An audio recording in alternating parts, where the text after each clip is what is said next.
The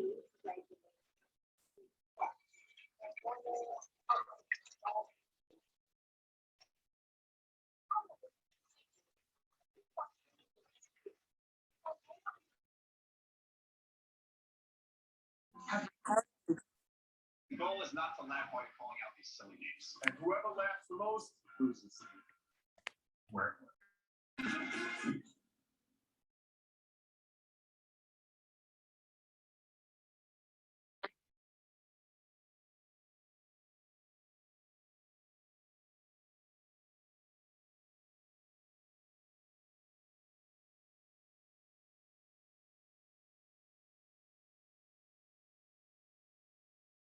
Recording in progress.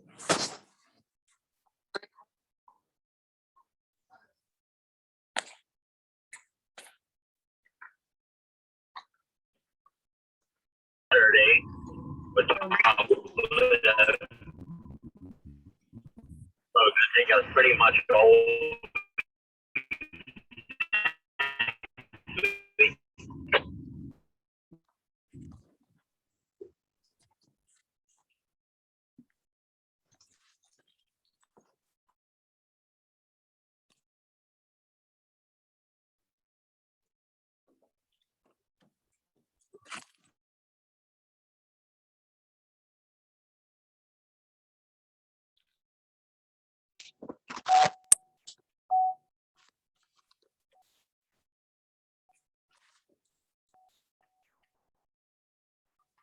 Isang dami kita vaksin kung requirements ini kan dat connected except immune system ini kita bato ubing katanya pati ini ti. Hey, you guys are early.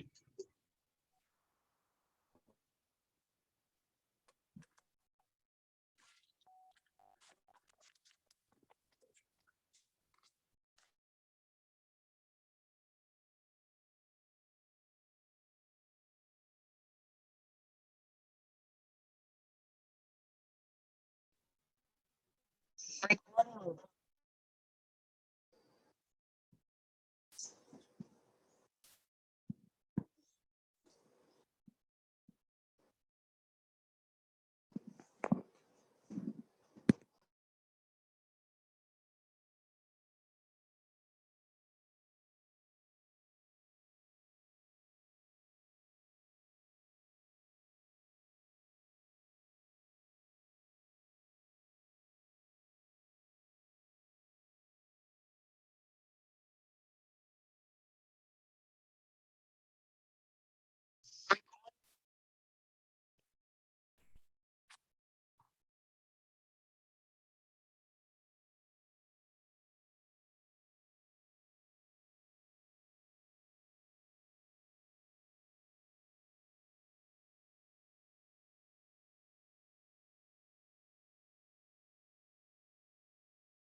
Recording.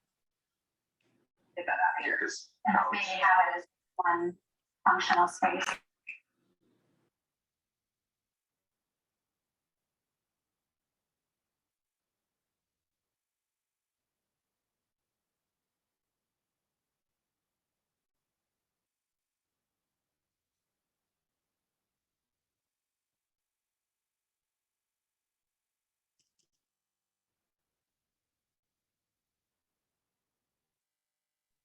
I don't even know we're gonna be in 6 months. So we build it in Chicago or Miami, New York. We have each other. We have a beautiful baby, so.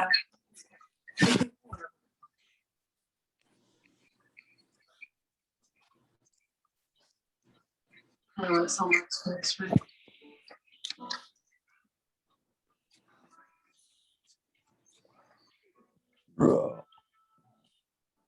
I don't have to move yet, do we?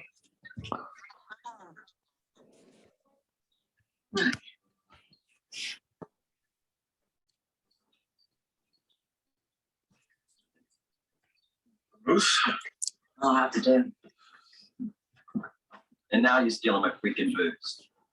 Just for a minute, shut up. You don't get to make stupid little jokes. We had a good thing going, all of us. And now people are losing their jobs. It's your fault. We were trying to buy the stupid hospital. We were trying to help. Screwed up. Sorry.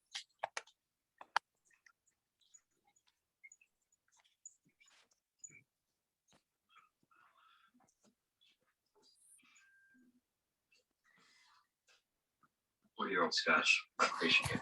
Now, you're gonna sit down and you're free to talk.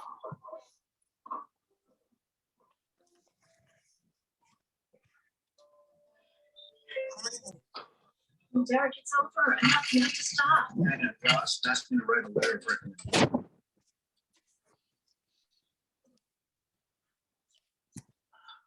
Did you do one for Heather Brooks?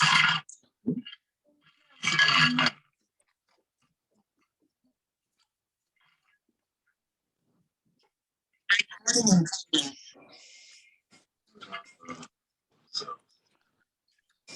need a more.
Ven acá, no digas que no.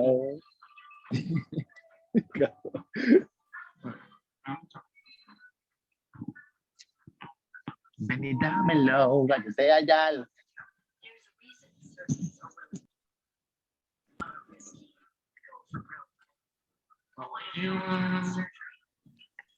Vamos aquí para su cama, para que se lava, Que se nos mata jodido, como quiera que sea. el guayeteo, Ah, que el tengo que sobeteo, el bellaqueo. Tengo que poner esto. Las botas que son por ser muy serias, lo que tengo, pues son como esto de verano. Por 78. Estoy más duro, estoy más duro en las armas, estoy más duro en las armas, no tengo que hacer carrera, no me puedes tocar con esto. Entonces, 6.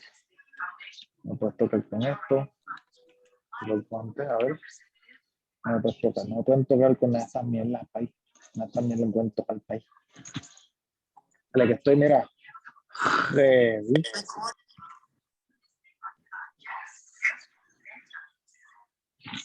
Yo estoy escrito, o sea, así. Mira, el tipo que encuentra las cosas bien cabronas. Está en 5, que empieza, cabrón, en 20 minutos. Y acaban de tirar el link y me metí y lo tengo en el otro lado. Y puñeta, yo de verdad, debería no jugar para prestarle atención a esto, para entonces encontrar las jugadas yo mismo, antes de que todo el mundo se meta en la cabrona jugada. Y dije, ¿sabes qué? Hacho, Destiny está más cabrón. Estoy escuchando, pero ¿sabes? Voy a estar súper encimita. No, tranquilo, cabrón. Y esto se va a ver, cabrón, literal. Tú hazme caso. Tranquilo, tranquilo. Si tú sabes quién yo soy el duro, ay. Hombre, déjame sacar la tableta porque se la va a tener que escribir este cabrón de una fórmula o algo. Y uno nunca sabe si él dice algo, if he says something que I think it's important, and I gotta be ready to write that bitch down. Pero es que tampoco se mete, cabrón. Todo el mundo. Hombre.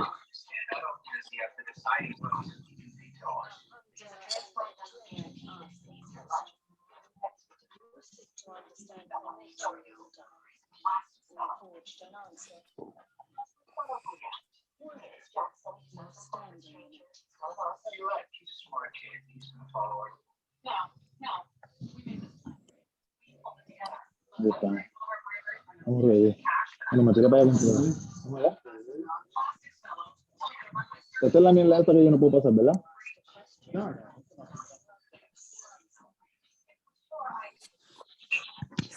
Sí, pero sí, esta es la mierda que yo no puedo pasar.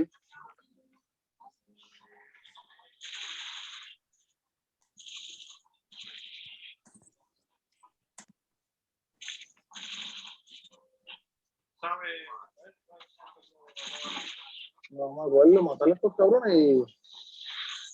¿Quieres que caiga plan?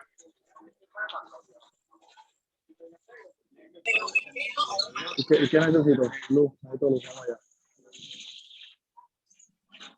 Cabrón, pero es que me azotan.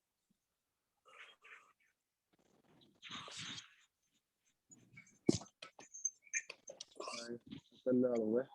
Ok, por ahí. A ver. Yo voy de rol. So we're agreed that peds and adults in here.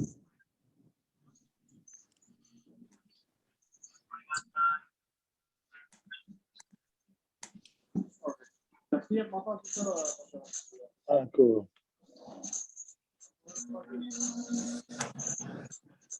Aquí todo es oscuro.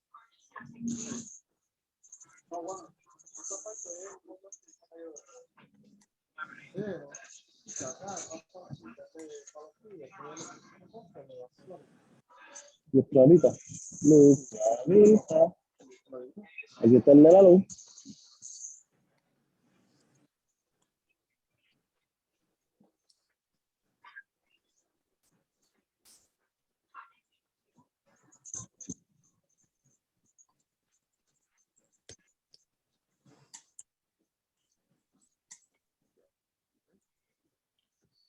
Oye, qué fácil se hizo esto. Mucho que yo me jodí la primera vez. Bueno, que también soy un level más alto que cuando lo intenté.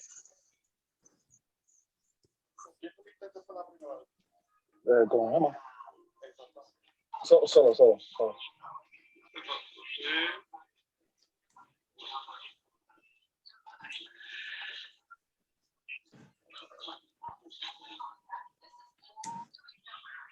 Este güey. ¿Quién es para la fuerza, verdad? Sí.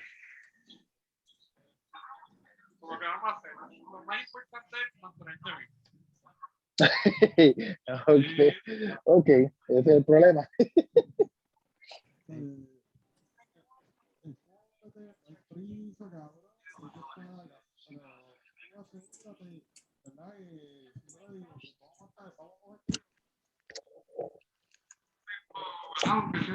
Pues me dice y yo trato de llegar allá, ¿verdad? Y Ok. voy a pasar por ahí para abajo. Ok. Cuando vayamos a hacer el DPS, yo voy a decir que el DPS, yo voy a llegar el juego y White le para y bueno, le tira la fecha y le damos con el padre, y ya. Y eso se va de Ah, me avisa cuando tire la flecha y me avisa cuando darle con la espada. Fuera de eso, yo peleo ahí.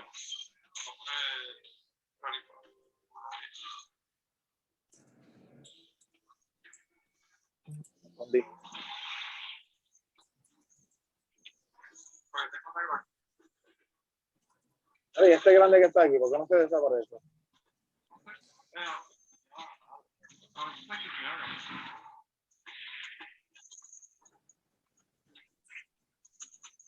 Cabrón, no puedo salir que aquí. ¡Ah! Esto está el carajo, me quedé estancado. Cabrón, no te preocupes por revivir. Yo te digo revivir, porque cabrón. Yo revivo solo, solamente.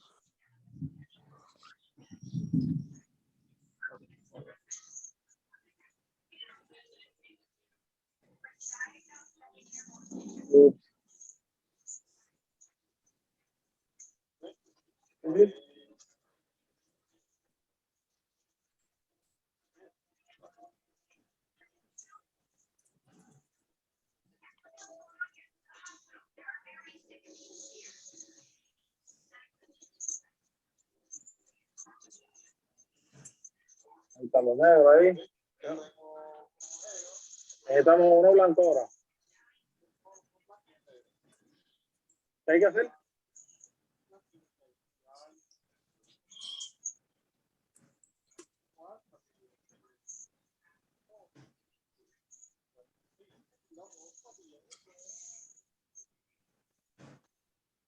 ¿Con cuál estamos tratando con el primero, el negro?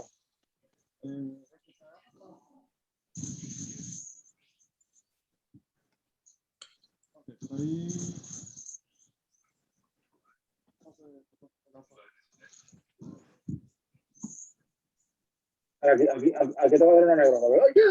¡Qué cabrón!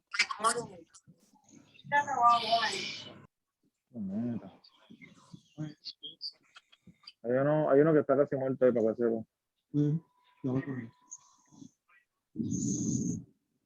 Y aquí a la derecha, a tu izquierda, y atrás tuyo hay otro.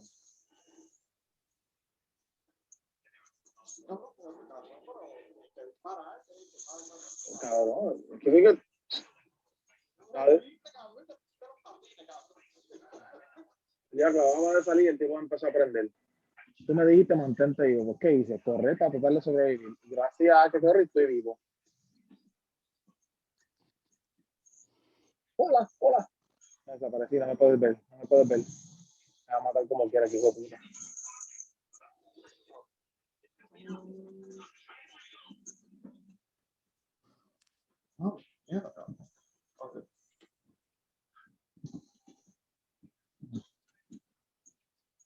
Estamos trabajando el negro. Otra vez.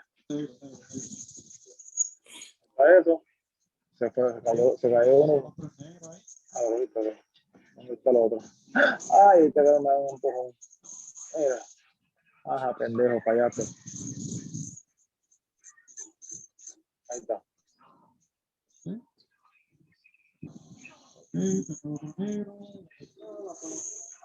Ándala, puñeta, espérate. Sí, está bien, pero aquí me voy a morir. Y cada uno de... Ahora uno blanco, ¿verdad?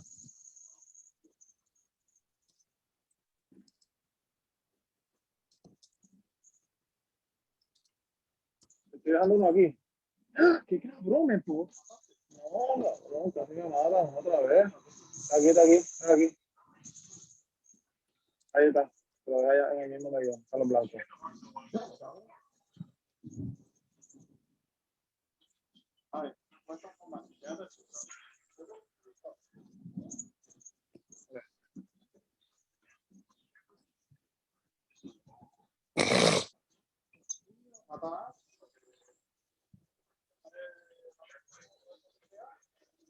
Falta uno blanco, ¿viste?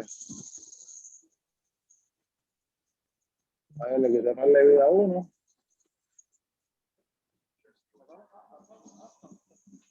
Espérate, que me están dando. Me cagas que más uno, me dan la cara. Me dieron break. You gotta be shitting me. Ay, cabrón, me voy a morir. Ok, vamos allá.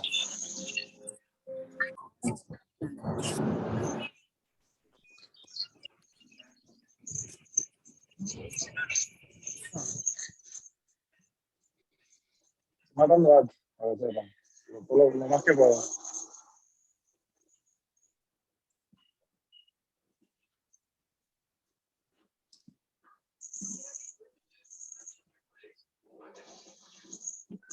Ay, cabrón, espérate. Ay, cabrón, me muero. ¿Ya? Hombre.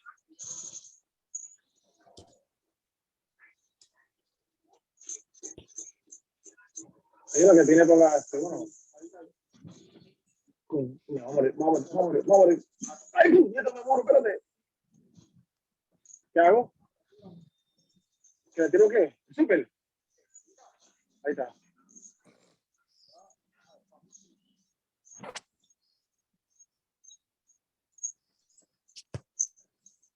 Oh, cabrón, esto quita vida con cojones. Guste que vamos a ganar. Vete para el carajo. Vete para Qué cosa cabrón. Qué cosa más cabrón. Qué alcano.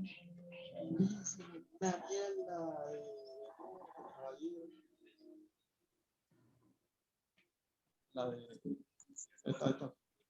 La que estoy ahí para ver. Hombre. La de Chávez.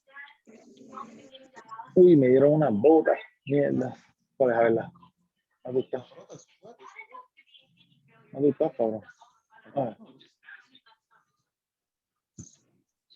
¿Eso? Sí. ¿Eso es lo que tú querías? Supuestamente es bueno. No. El rol es bueno, cabrón. Eso para está durísimo. Va. Oye, esta próxima parte, cabrón, es más difícil. Ok. ¿Qué necesito? Espérate.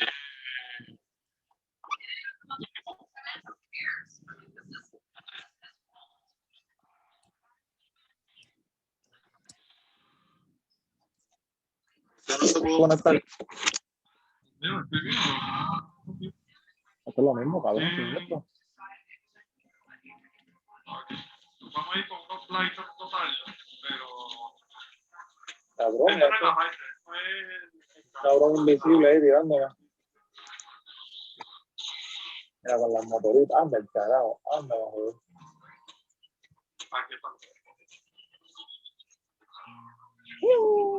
¿Lo tal decía? Sí, allá. Claro, mira, diablo.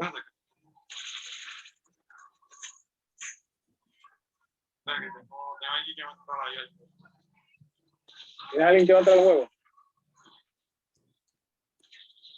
Pero el carajo que me mata.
I have lost 37 pounds in WW. I feel so much better in so many parts of my life. WW, weight loss that works, wellness that works. Join today for 50% off at www.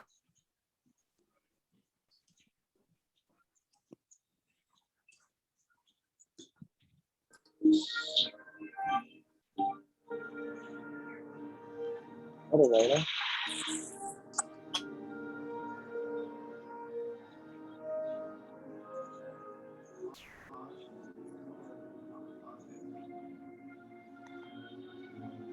ya lleva el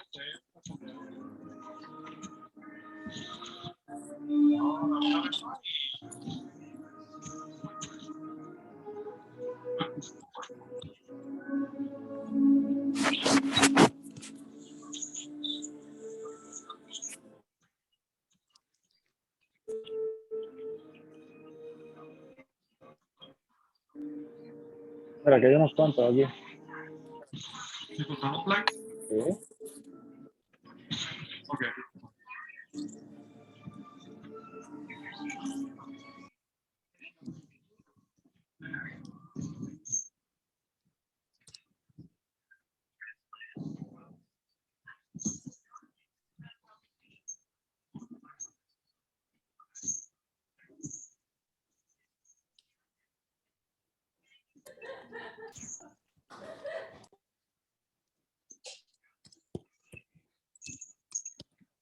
Recording. Ándala, Javi.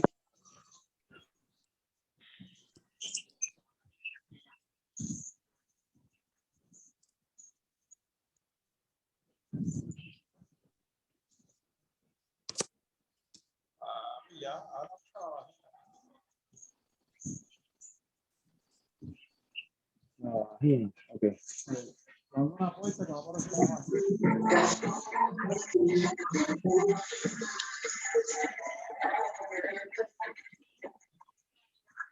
Record.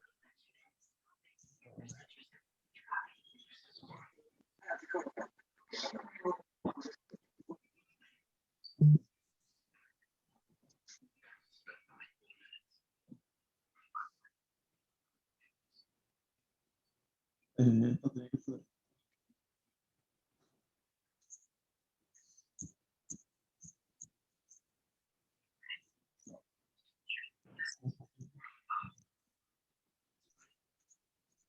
Pero aquí Voy para allá ahora. Mira, aquí hay un chest. Es que no sé dónde, no sé cómo llegarle, pero hay un chest aquí en algún lado.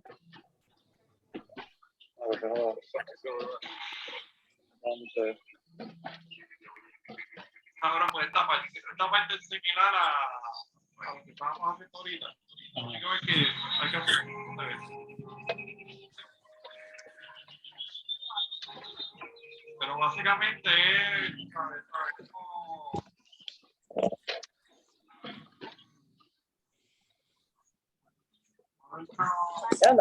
Anda. Neta, espérate. Attention, California. September 18th is the gubernatorial general election. If you receive your ballot, I will return your ballot.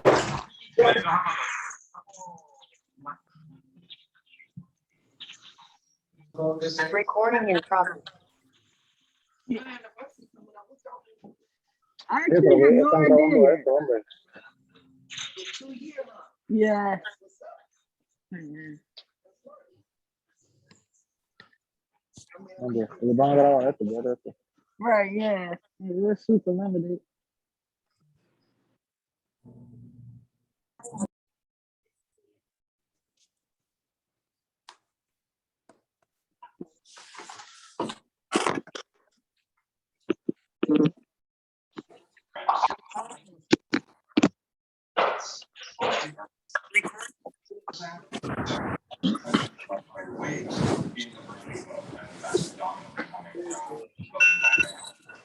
On the other hand, this is exactly what some patterns we saw last year and how people voted, as well as what California has to tell us. The recent poll we did in California. Hey guys. Republicans were about 3 times.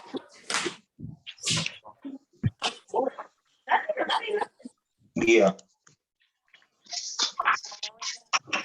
Hello. Yo, I'm about to goddamn be over there in about 20 minutes. All right. I just got down with that. I'm pulling up to the Yo. you know, what's the next? All right. What's happening? If I was unhappy in my marriage, I would have left. You were happy in your marriage. Why did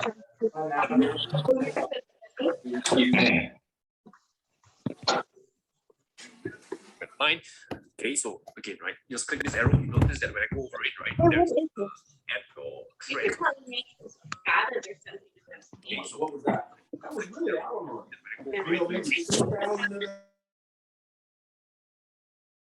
What's up? What's up? What's up? What's up, fam? How y'all doing? Good? Are we good? Everybody can hear me okay? You can type it in the chat. Just let me know. Cool. Welcome. Welcome. Welcome. Who's ready to fish tonight? Huh? You guys done your watch list? You scan the market? Where's the fish at? Man, I appreciate y'all coming through, hanging out. Oh shoot. Okay, here I go. I didn't load this up. Yes, I did. Cool. Yo, so I just want to say first and foremost, I appreciate everybody showing up tonight, trying to put in some work, trying to get that money.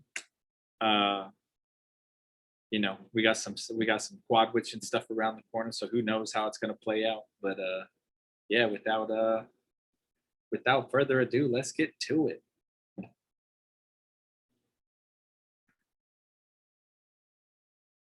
Let's see. Hold on, I gotta share my screen with y'all.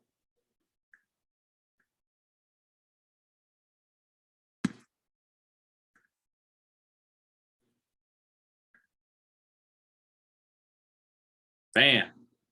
Yo, so it just that's it, finding your big catch. So the purpose of this is really, I want to I just want to reiterate of just fishing for yourself and finding plays. I know, we as admins, we do a lot and it's great and we all love doing it. But we also have a lot of members in this group, and we keep growing every single day. It's insane how quick the Well Squad is growing, but it's just a testament to what we're doing. And it's a testament to you guys as members for your belief in what we're doing. And, as admins, I'm speaking for myself, but I know I'm speaking for all of us too, is that we all love being in the Well Squad and we all love being your admins, regardless of how crazy y'all drive us sometimes too. So I appreciate y'all showing up tonight, man. Let's get to it. I'm gonna keep this part really brief. For those of you who've already been through this, I apologize in advance. For those of you who don't know me and you're new here and don't know a little bit about my background, I just wanted to give a quick rundown. So I joined the Wealth Squad as just a member of the community in January, just like y'all.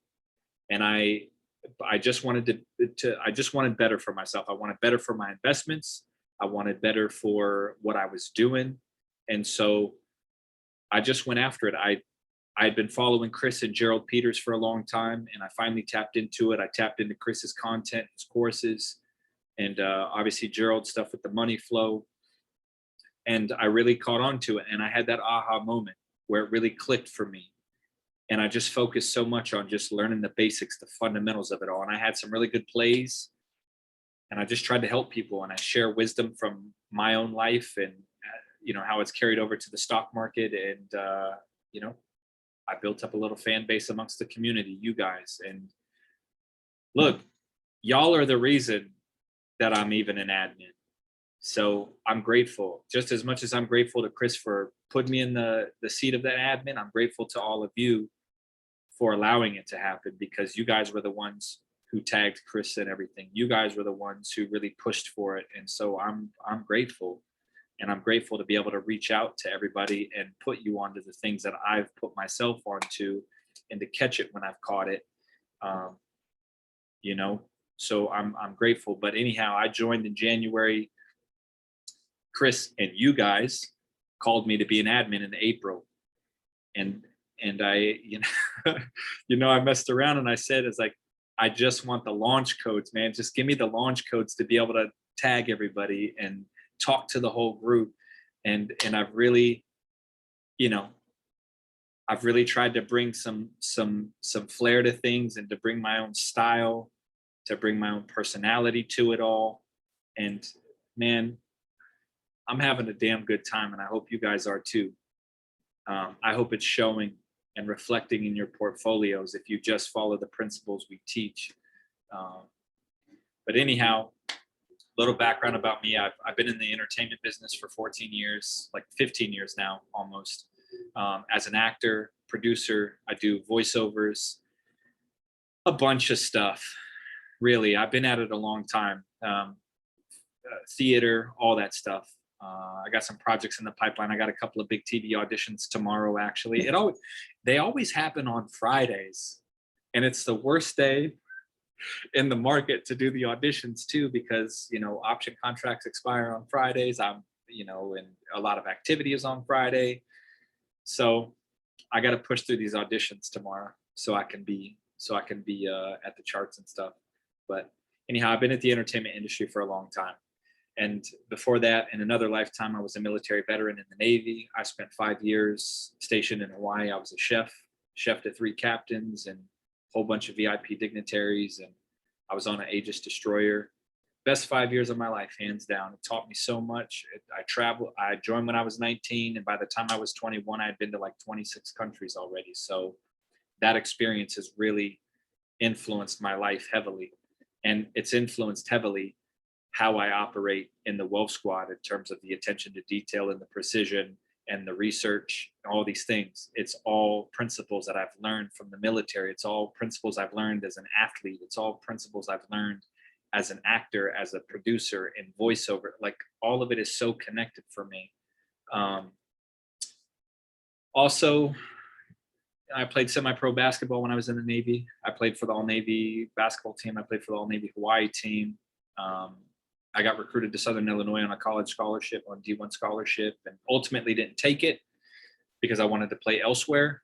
But now I play recreationally out in New York whenever I can at the Cage. I got to meet Chris for the first time last month in August. I flew out to LA and met Chris and hung out with him, and we got to hoop together. We busted some asses on the basketball court too, which was fun.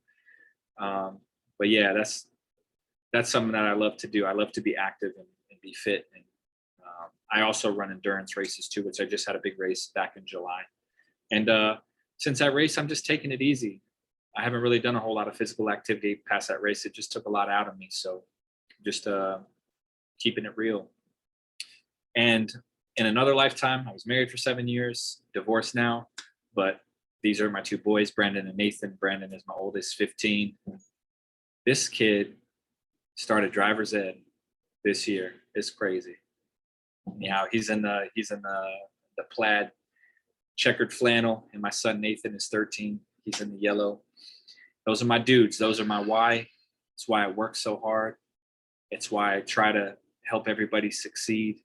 It's being a dad is a really great thing, and trying to give them something that you never had when you were younger, and just to be able to have it all be a reality of doing this for them. And they're so far ahead of the game now, and it's a wonderful feeling as a parent. So it's awesome. But that's that. And I want to get into this, scanning the market, showing you guys through some of my process what I do, how I find plays, how I analyze the plays, and how I piece together all these clues. So let's go to it.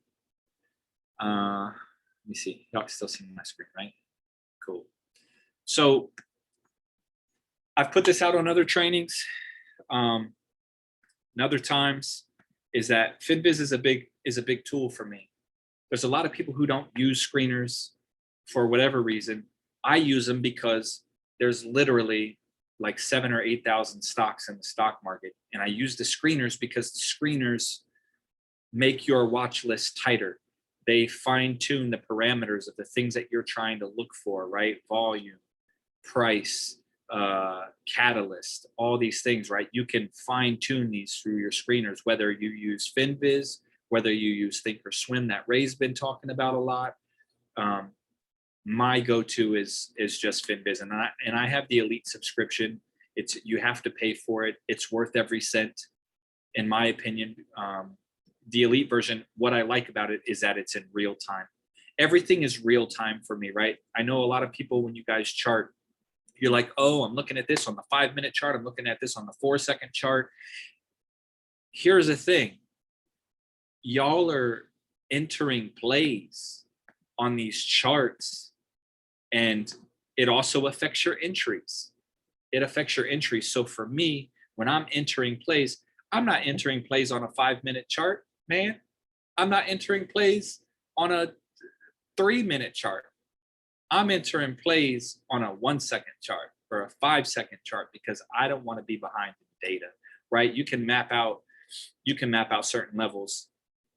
You can map out certain levels on the higher charts to at least get an idea to set your alerts and stuff like that. But you know, I look at the charts as close to real time as possible, and it gets crazy for my brain. But you just adjust it at some point to, to slow it down a little bit. But that's what I like to do for myself. So in terms of, finding plays every night, look, market's closed, boom, what am I doing? I come here. One, I want to see what the whole market has kind of done all day, which is if you look at this heat map, it shows you today was like a shopping day. It's all red, but there was still a lot of money to be made in the market, and people did make a lot of money. There was a lot of activity, but this is a really great tool, right? And so you can click on this and you can fine tune this a little bit too for yourself, right? Now I see all the, I talk a lot about sector rotation and the market has seasons. Like every day, this happens in little time frames, right? I think yesterday it was the whole entire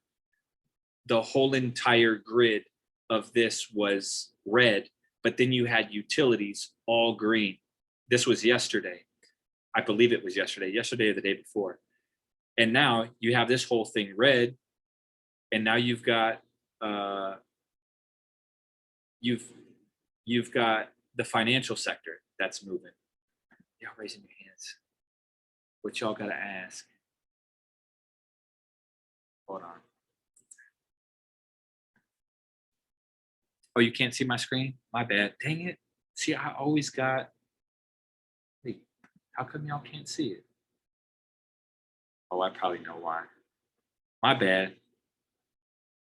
My bad. My bad. Okay. There's always got to be some sort of technical difficulty, always.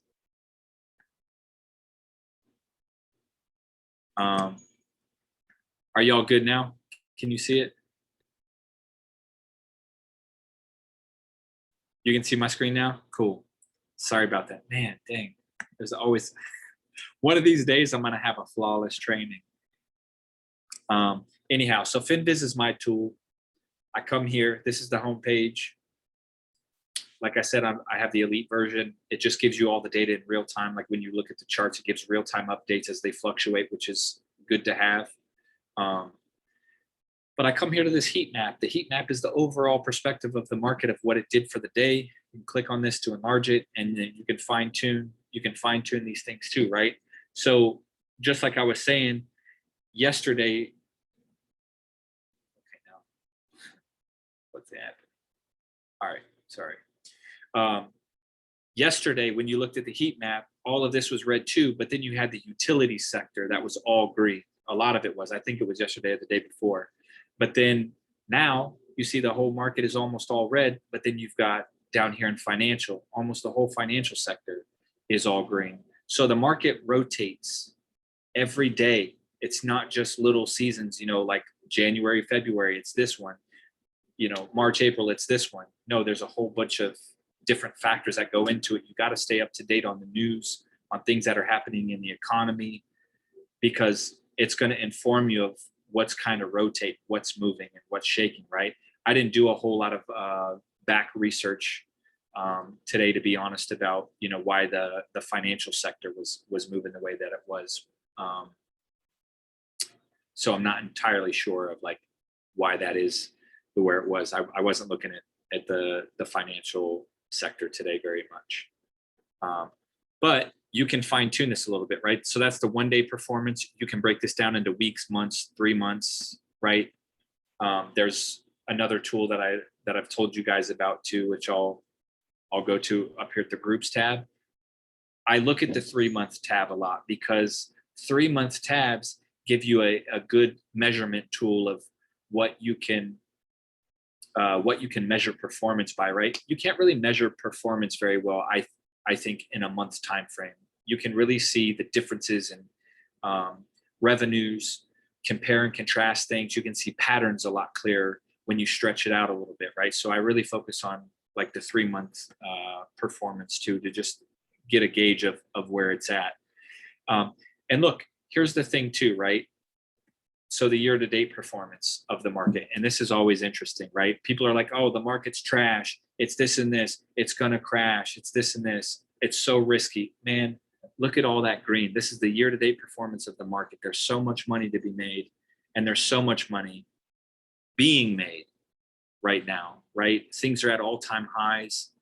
You know, so anybody that says they can't find opportunities, they can't make any money in the market. Well, look, truth is you're just not looking hard enough. That's the real truth of it all, because this is a testament to that. The whole entire market is green for the year. Damn near, right? Like 90% of it is all green for the year to date. So everything that's sort of happening, all these crashes and mandates and protocols, and people have been locked up into their homes. They've been restricted for so long to do anything. So they're buying everything now, right? They're going out, they're enjoying themselves. They're trying to travel. They're buying technology. They're buying new cars, like all these things, right? And this is a reflection of that. It's a reflection of consumer, you know, when we don't have anything, when we've just been deprived of freedom and we've been deprived of joy, right? It shows in the market of where money is being spent. So this is a tool that I use too. And it just gives you a gauge that you can dig in deeper with this. Obviously, you can click on all of these. And like I said too, I use this groups tab up at the top. Give me one second. I'll go and answer some questions too in the chat here in a second. Go into this groups tab, right? Same thing. I don't really focus much on these 1 week, 1 day, or the month. I look at the 3 month, 6 months time frame to see. You can see how it's similar: tech, communication, healthcare, tech, communication, real estate, healthcare, you know, and then the real estate at the 3 month is way down here. The real estate is up towards the top of the half year. So little fluctuations tell you certain things. So if you're seeing that tech and communication is thriving on a 3 month time frame, a 6 month time frame, so then when you come over and you go to a screener, right, just write it down, write down the order of things. Right here, there's 8,269 opportunities in the market. 8,269, right? So now, if you wanted, because tech is thriving, right, you could literally fine tune it to just technology and break everything down for you, right? So now you've cut it down to 712 opportunities. And now the whole beauty of using the screener is really making it and catering it to you specifically. Look, if you're like, man, I get asked a lot in my DMs from newer people, people that are just trying to start out and invest, like thinking you have to come into the market with $20,000, $10,000, whatever it is. You don't, man. You don't need a lot of money, right? Whether you're buying shares, whether you're buying options. My first options play was for $56. I think I don't know. I can't remember how many contracts I bought. I think I just bought a couple, like two contracts or something. But at minimum, my cost of entry for that play was $56. And I don't remember the exact return that I got on it, but that's what I risked, right? So the other thing is, maybe you don't have $56. Maybe you only got 30. So now go look at price points under 30. Well, now you got 376 opportunities every single day to do something, to make a play, to find something out of nothing, maybe. I don't know. So you can set all these different parameters for yourself based on your own situation, based on what you're trying to do with your portfolio. Look, if you're trying to look for growth stocks, something that's going to grow continually and it's going to be strong, you want sales growth quarter over quarter. And you want this to be like over 30%. So now you've went from 376 to now you've gone to 137 tech companies that have tremendous growth, right? So you can really fine tune this to the way that you want it to be. And if you want to get rid of some of these lower volumes that aren't really moving, but here's the thing, people pass up those ones that don't really have volume. And generally, when you go and you look at the charts, the ones that don't have volume are the ones that are like beat up, right? And you've seen it with Chris, you've seen it with myself. We catch these at the bottom, right? When they're beaten up and they're broken, like this one. I don't know anything right now fundamentally or anything about ACVA, but the thing I look for in these stocks are gaps. I want run-ups. I want potential. I'm looking for, the fundamental breakout is the 20 SMA to the EMA to the exponential 5, right? When those two cross, it usually always runs. So already just looking at this chart, I'm going to click on ACVA right away. Why? Because it's got this huge gap. It's got the slight green upticks. And that was just off of 3 parameters, right? So I know nothing about this company, but I can tell you looking at the chart, there's a big opportunity here, right? Why? Because it's at $20.35. And where's the gaps at? Like, look, you can see that you have, I'll zoom this in a little bit. Looking at this, right? You see that you got resistance here a little bit higher, but when it fills this gap, it can go to the base of this right here, this pivot point where the price goes the other way, right? And it's, it's reached this valley. So now at 21.54, so that you basically have $1.25, right? Minimum. That's a minimum gap of where this could go. Well, look, whether you play shares, whether you play options, $1.35, whatever it is, man, that's a lot of money. If let's just say you're pumping 10 grand into it, that's a lot of money that you can get per share just from a little run up.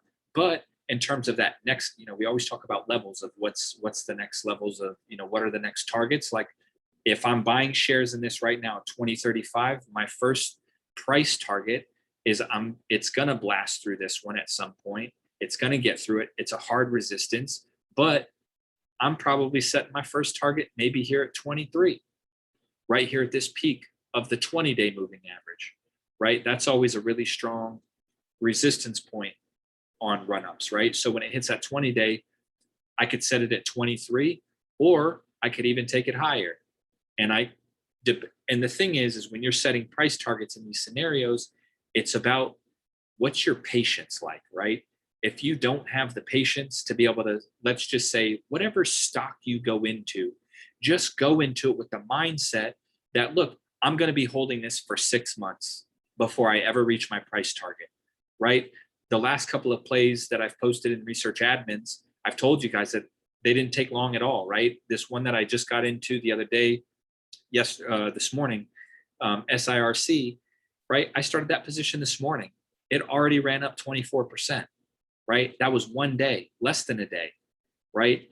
And, the other plays that I've just posted to, they took 2 months.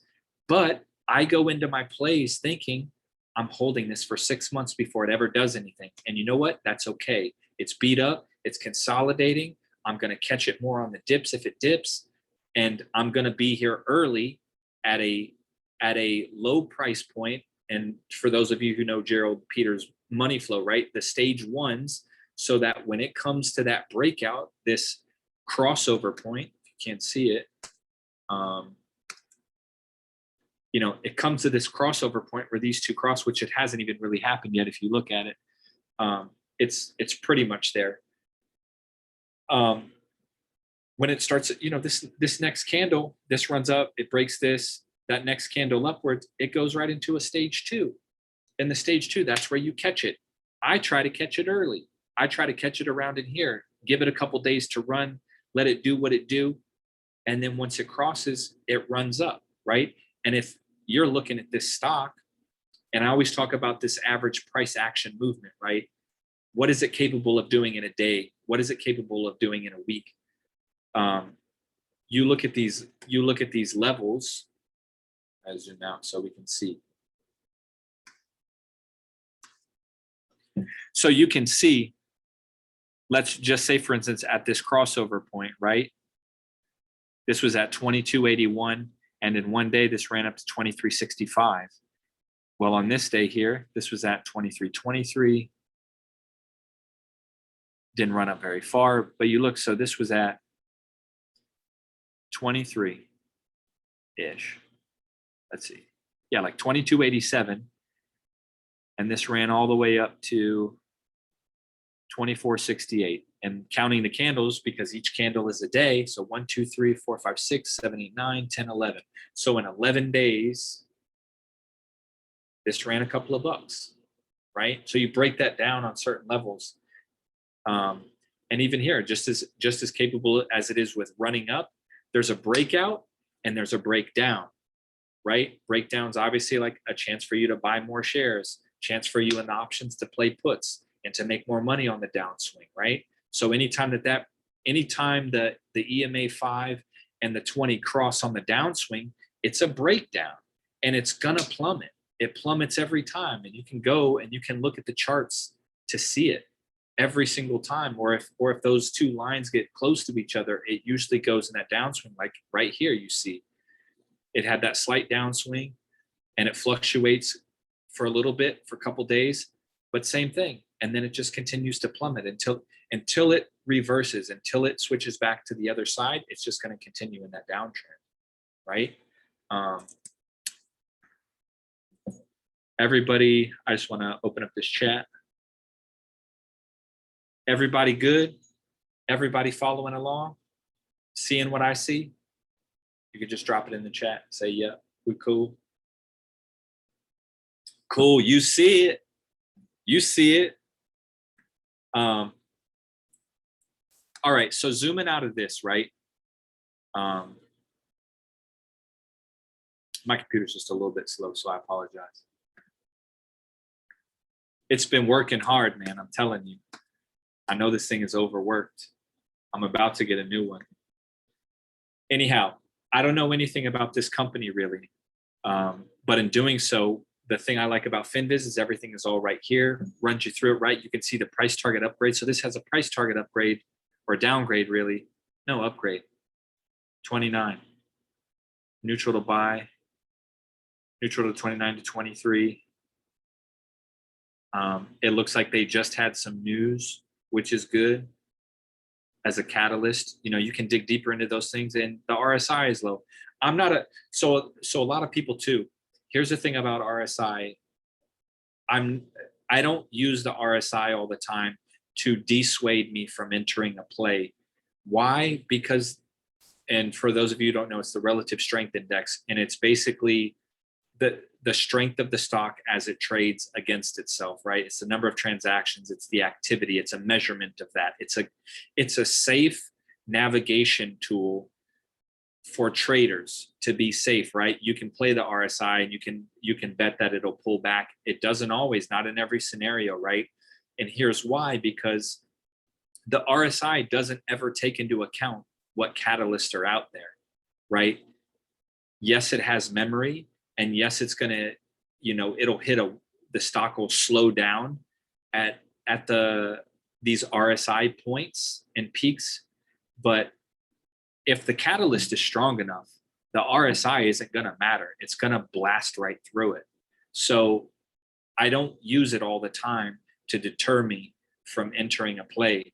What I focus more on is, what are the technicals? What are the fundamentals? What are the financials like? What are the catalysts like? What are the things surrounding the momentum that's making it move the way that it's moving? So it's good to be cognizant of it. It's good to take it into account. Obviously, if things are up here in the extreme levels, you do want to be cautious, because if you enter up here and it does pull back, then you're screwed, because now you're going to, and if you go in heavy, right? And by meaning heavy, I'm saying, like, say you buy shares in this, but instead of buying them at $20, you buy them at 60 when it's way up here, and then it plummets all the way back down, right? So now you're in at shares at 60 and you're down big, you're panicking, you're sweating from your brow. So the thing really is, when you enter plays, it's to go light It's to go light to account. And this doesn't matter if it's shares or if it's contracts and options. It's going light so that you can set yourself up for the pullbacks, right? Because if you're going in and let's just say shares, you're buying 1,000 shares at $20, and then all of a sudden you look at this, right?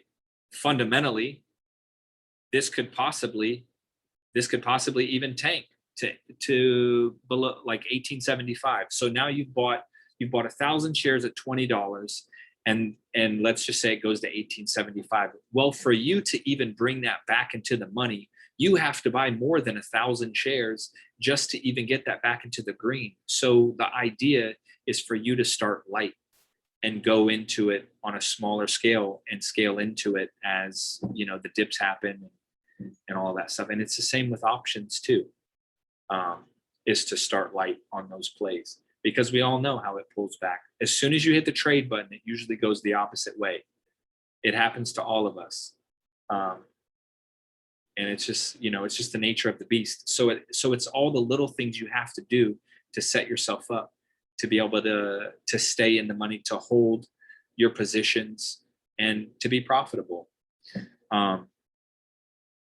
So in terms of opportunity, I'm writing ACVA down for myself, that I would come back and I would actually look at this and do some more research on it, right? And the whole thing too with fishing for yourself, it's about time. You really want to get through the charts, and a lot of it's looking at stock charts. You have to look at a lot of stock charts, and you have to fine tune your parameters to be able to go through a bunch. But looking at these, you know, obviously if they're up here, they're late. People always ask, is it too late to get into AEHR? Yes, man. It's at 80 RSI. It's all the way at its peak. You've already missed it. Just don't even chase it. Just get out. Go look at something else. There's 136 more opportunities. You know, like I said, I'm looking for just that slight uptick in the gaps in the charts.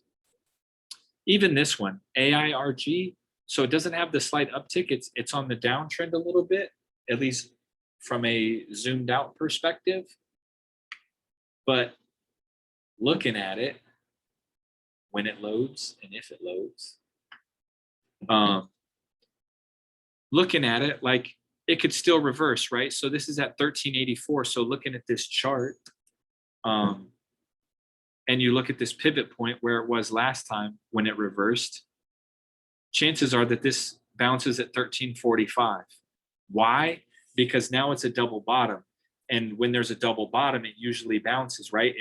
Think of it like a bouncing ball, right? And that it's going to end up coming up to the upside. So 1384, just know if you're like, okay, I want to go into this opportunity. Well, just know maybe you should wait. Maybe you should wait until 1345 to see what it does, because chances are that's a really strong support, and it won't break through it. Also, it's a possibility it could, because you have these downtrends too. But the fact that you have this downswing and this to the upside, it's a really strong support beam to hold it right here, if you will. So, and like I said, I look for gaps, right? So this is at 1384. This gap is all the way almost to $18, man. This is a solid gap. And if you're looking at levels, right? You know, I'm in at this point, whatever, above essentially 1465, this thing has a huge gap to fill all the way up to 1633, 16, you know, mid 16s. Above that, crazy. You know, it's basically moving $2.50 per gap. So that's what I'm looking at. So even this one, I don't know anything about this. I'm looking at the charts, and I want to just see what's the setup. Is there an opportunity, right? And then I'll just come back to it. So AIRG is another one I would look at and I would research, because there's probably plays on these tomorrow. There's a chance it may do something. I don't know how much volume it is. It says 32,000, but I don't know if that's just, I don't know if that's something different.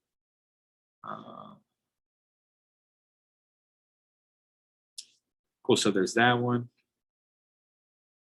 Going through these charts. What's up?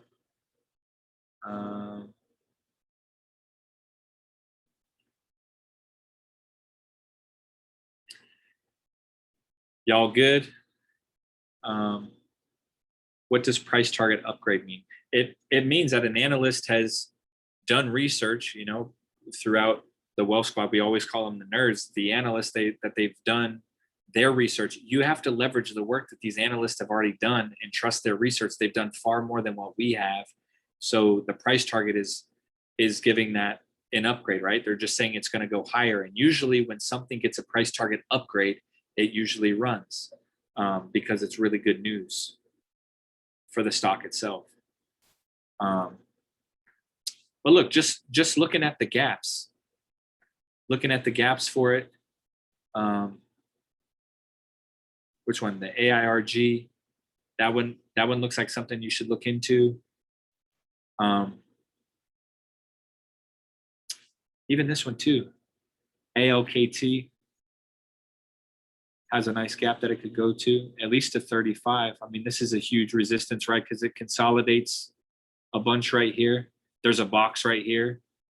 So it's got to break that first. So I probably wouldn't look at, this one caught my eye, but I would probably pass on it. I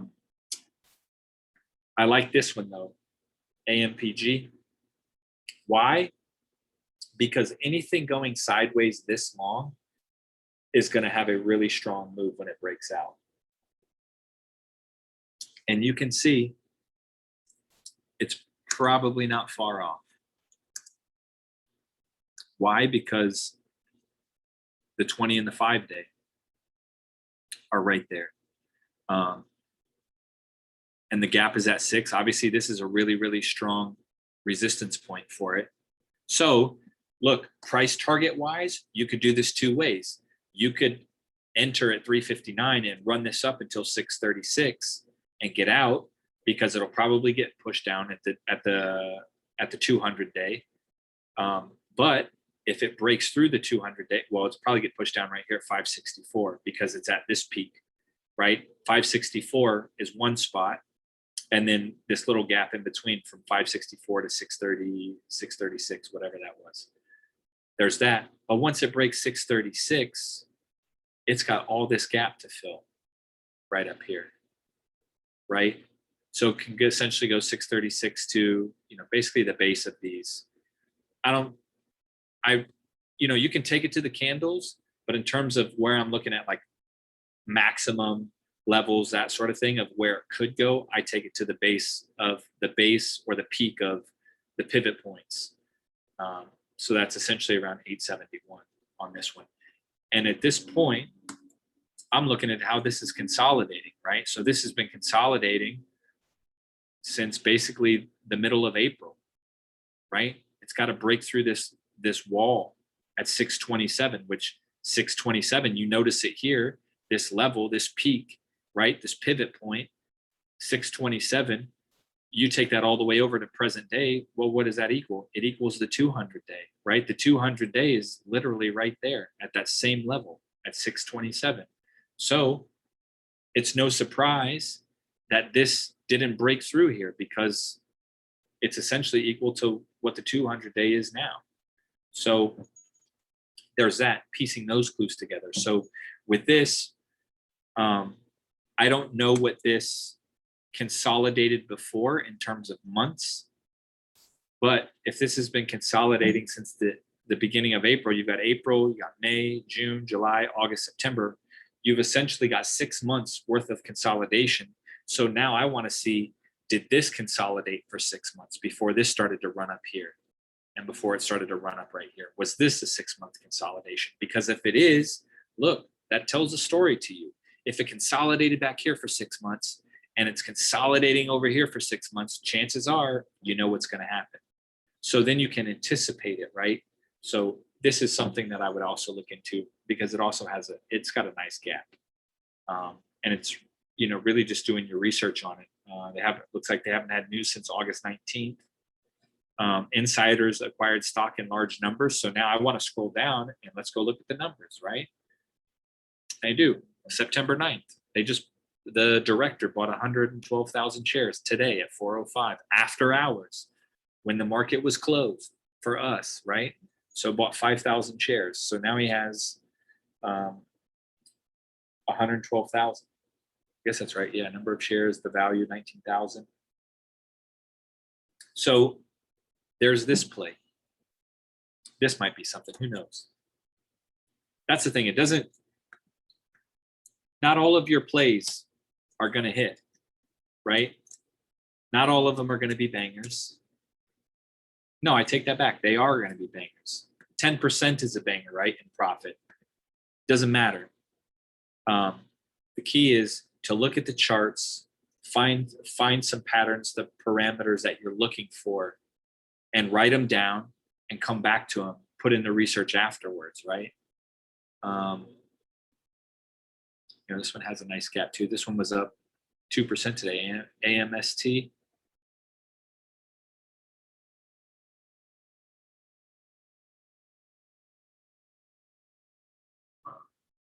BMTX. BMTX is nice.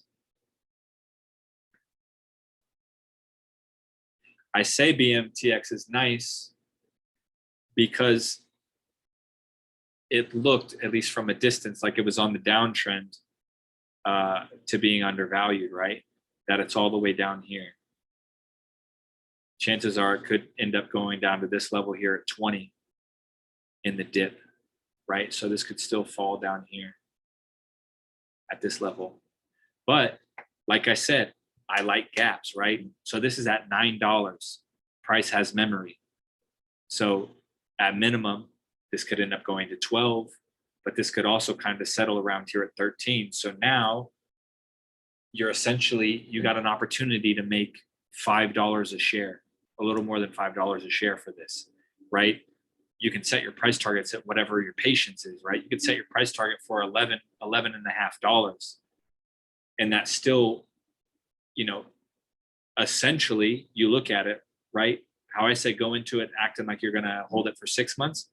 But based on where this was before at 11, it's now at 9.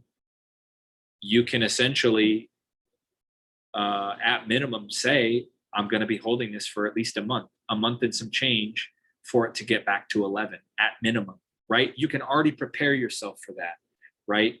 And the plus side is that you've basically underpromised yourself. So maybe it'll over deliver, right? Maybe it'll get there. Just like I said, when I went into SIRC, I wasn't expecting that to run up. I was going into it expecting it not to do a whole lot for 6 months. And I just wanted to be in early. And it just ran, right? Under promising and over delivering for yourself is a really great thing for your confidence, for your motivation. So be mindful of what expectations you're setting for yourself as you're looking at these charts, right? But this is it's an interesting setup too, right? Because it's going to bottom out at some point and it's going to reverse. But like I said, I don't know a whole lot about BMTX, but I'm writing it down because I'm going to come back to it.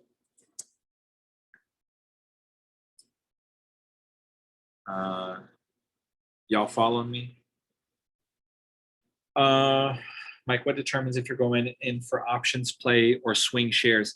I think it's a matter, to be honest, I think it's just a matter of personal preference, really, right? You can, there's sometimes in options where shares is probably the better play in terms of catalyst, in terms of movement, right? Because options contracts don't always have the same amount of volume on the contracts as the stock does, right? Like there's not a whole lot of activity with the options chain, but there might be a whole lot of activity on the stock, which then affects the shares. So it just kind of all depends. You got to take it case by case, and what the catalysts are behind it, and what makes the most sense for you. It's really just a personal decision. you want open interest, buyers and sellers, right, for your options, and you want volume. And if you don't have either of those on an options chain, it doesn't make sense for you to do the options, right? You're just going to lose money. But whether or not you like, it doesn't have that same perspective for shares, right? It's the volume, the transactions overall on the stock itself. So the share price is inevitably going to go up or down, and having shares, you're going to benefit from it in a way that you wouldn't with options. So it's personal preference. How do you decide on your time frame for options expiration dates, weekly versus longer? So it's all about really the time, the price action movement of everything, right? When I'm counting the candles, if I'm seeing that counting the candles, this can move $10 in a day or $5 in a day. And if I'm choosing a strike price, I'm basing it off of that, of like, what's it capable of doing in this X amount of time frame? Is it even possible? If I buy something at $30 a share and I'm setting this strike price at 40, but on the average daily price action movement, it's not even moving $1 a day, chances are it's not going to get there. And you don't need it to get to that strike price. You just need it to move towards it. But you still want to be realistic, and you want to find a good strike price that makes sense based on its capabilities to move, right? And a lot of that is based on its support and resistance levels and what's there. And then even beyond that, like how strong the catalysts are. So those all make a difference. Does that make sense? Let's see up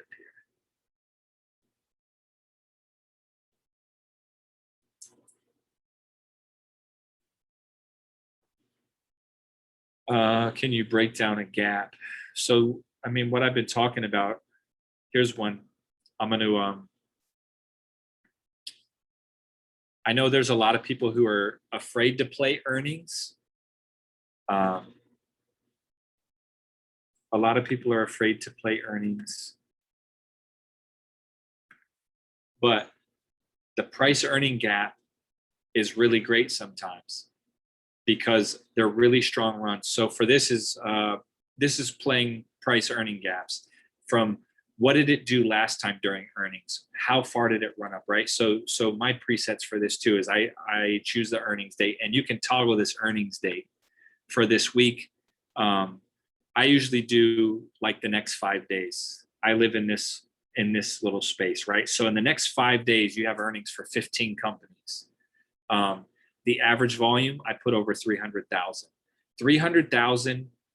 Normally, I try to find something less, like 100,000, because that's how I catch the plays that I do so early. Because a lot of people bypass it at 100,000. They're not looking at it at that time. They're looking at it at over 300,000. They're looking at it later than I already got to it.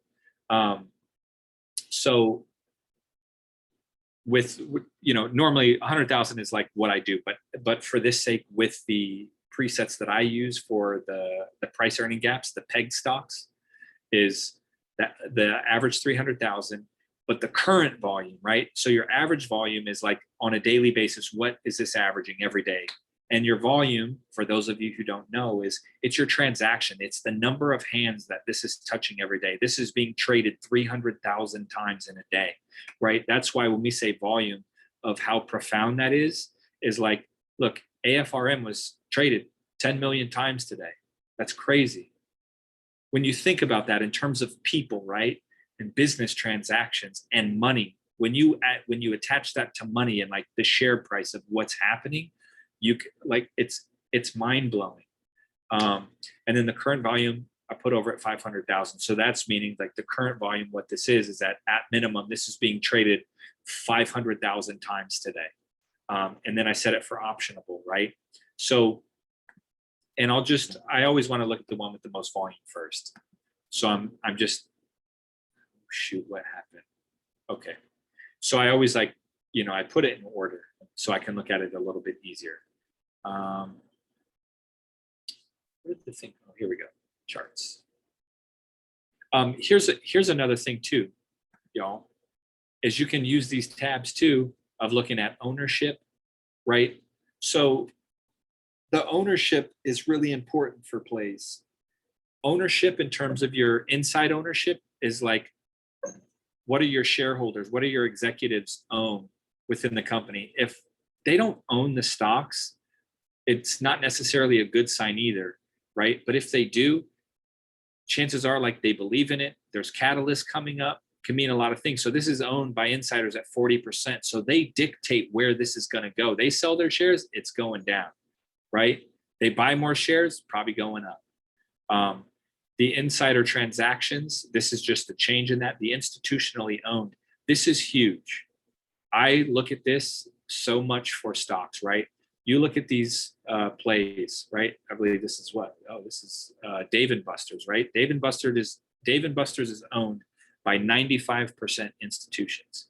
95% of their shares is held by institutions. So what does that say to me? That says, you know, we talk about the market being manipulated, right? Is like they have the ability, if these large institutions, whoever they are, which I'll find that, right? I come over to ETF.com, right? And I'm going to input play. It usually comes up there, but it did for some reason, but it will.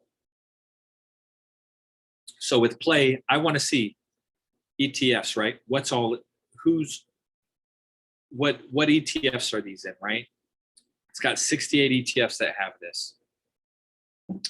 And you can break it down, go to their website, find out who their shareholders are, find out the percentages, right?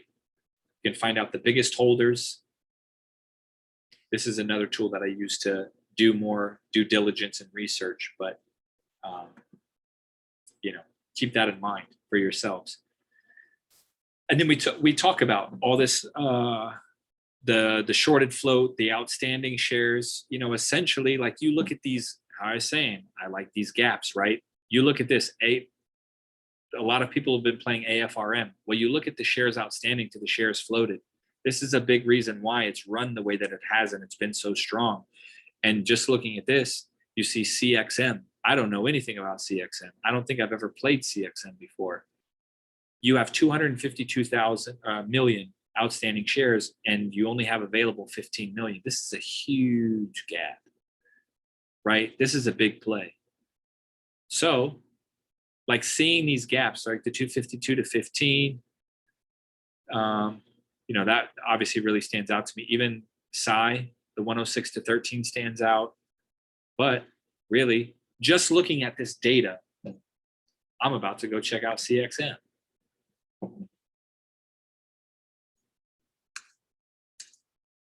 So then breaking these down, right? Just again, going through the charts quick.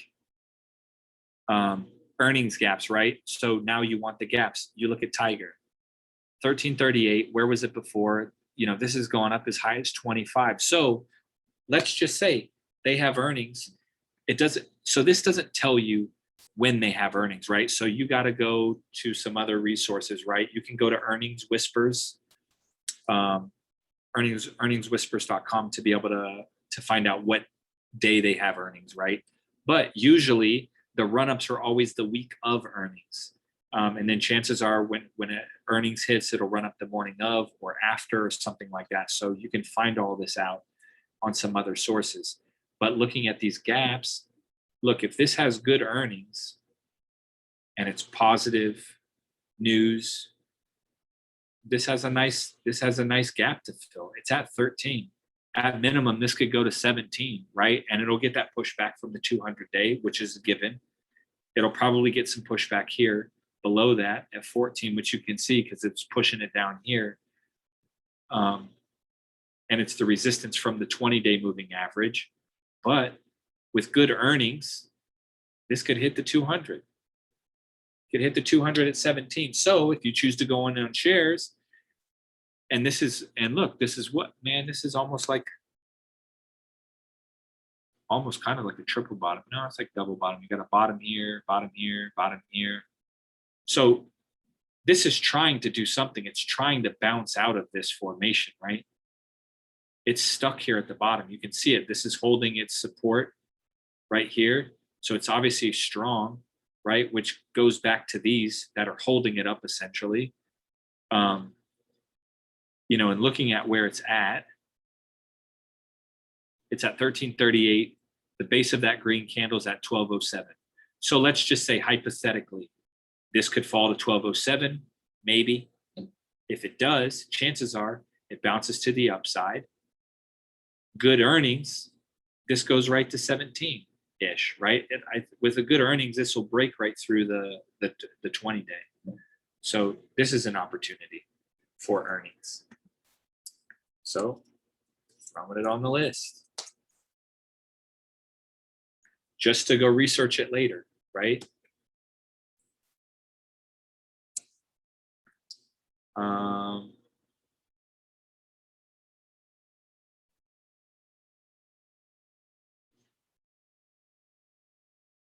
Played CXM today. Found it through the screen. That's dope.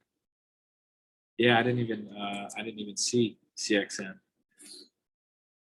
But we're gonna go look at it.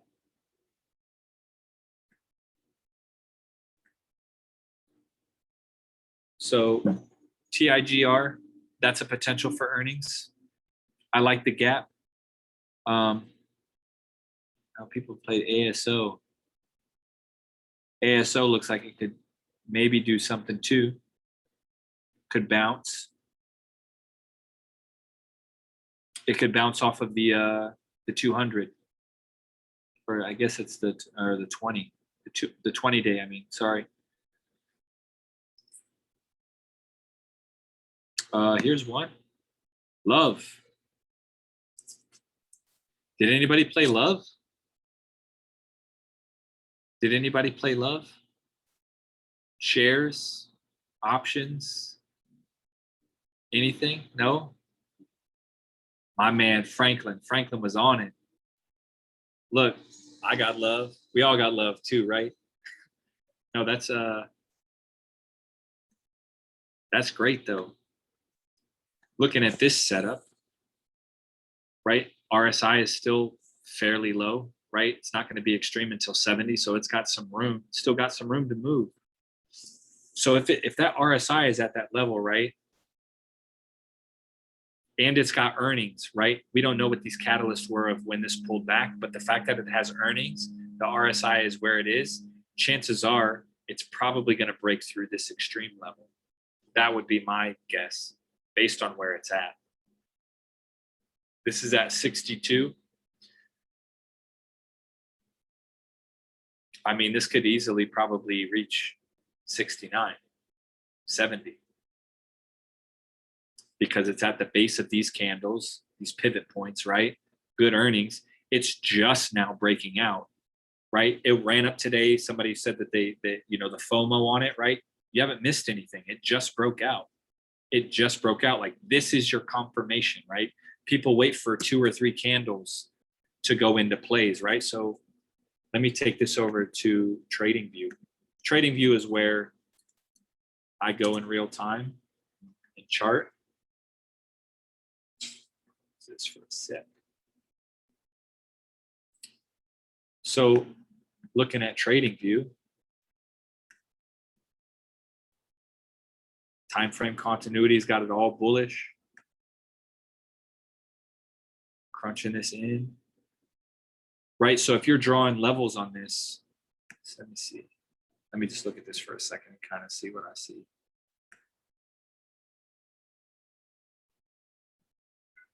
You know, basically has this here. You could take this. Draw your levels here, right? 53 at the base. Boom, your support's there. Obviously needs to break this level, right? Which you can see running it all the way across here, right? Touches up. It's a really, this is a, so you know, at minimum, right?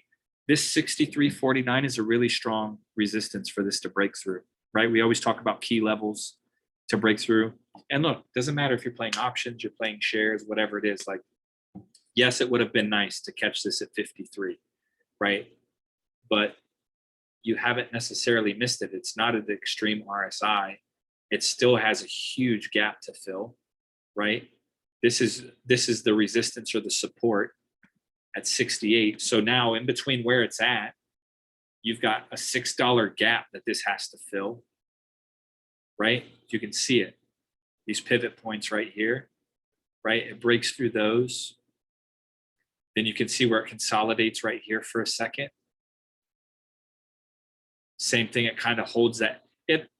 It holds this same channel, right? You can just see it. It holds that same channel right here, holds that same channel right here. So then you can set these levels. That makes sense.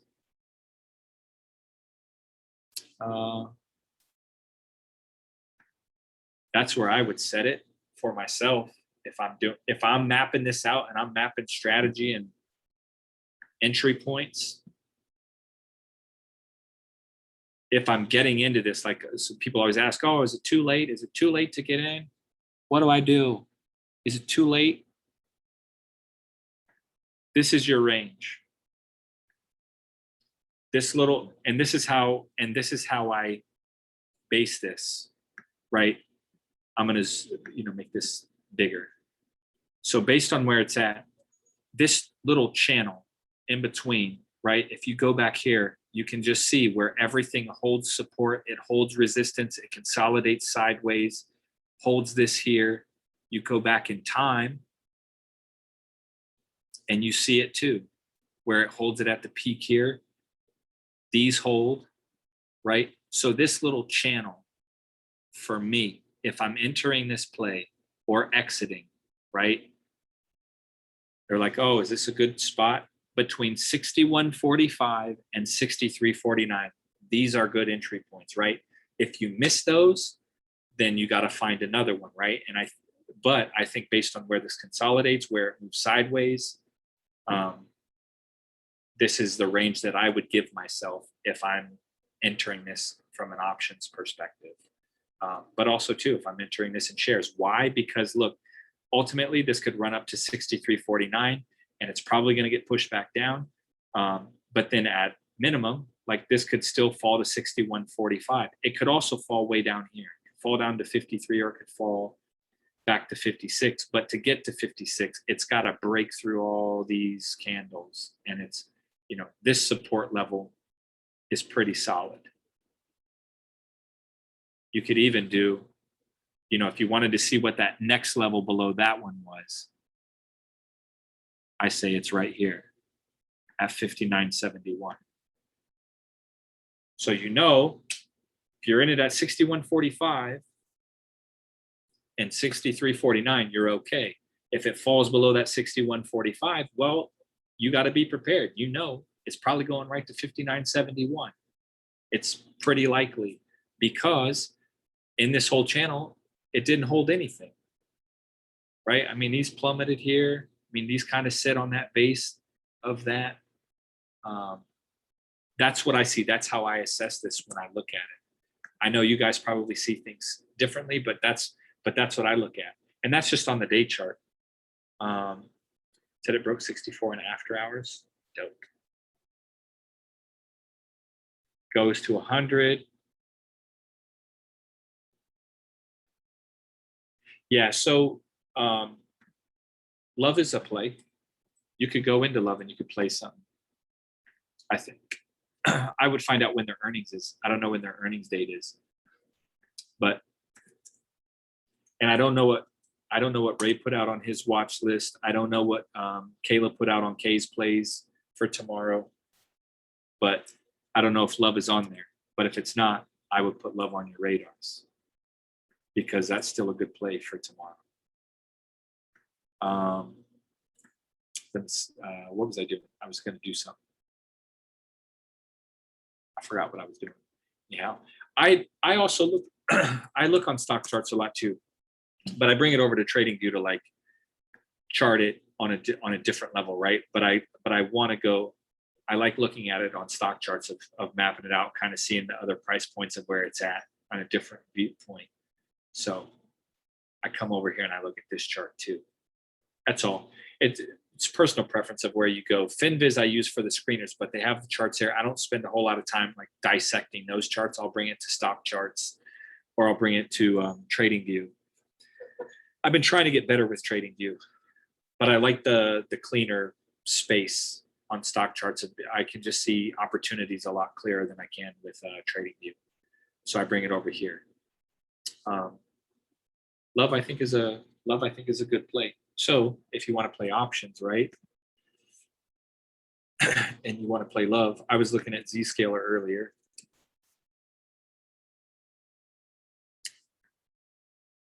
Zscaler, I believe, had earnings today.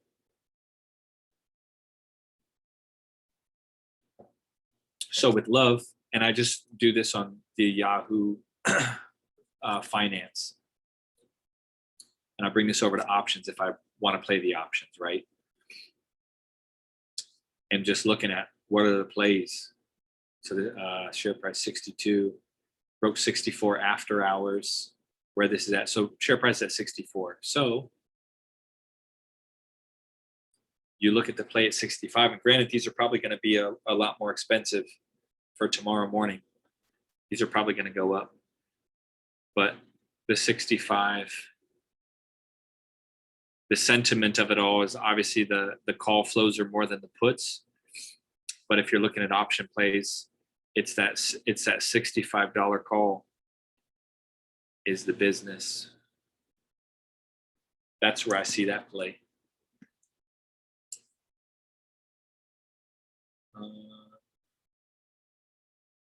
Earnings was today for love. Dope. Well, it's probably got a nice little run left in it.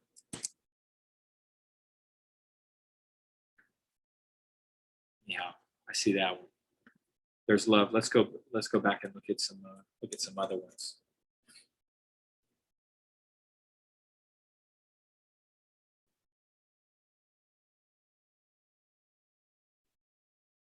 Zooming out. Hopefully. Okay, here we go. Zscaler, we talked about that one. Love, earnings. Play. Oh. Now I see like CXM is like late. This wouldn't be something I play one because it's like a fresh IPO and I don't really mess with those a whole lot. They're so volatile and they just don't know where they fit. But it doesn't have a whole lot of room anymore. Could probably, maybe, I don't know.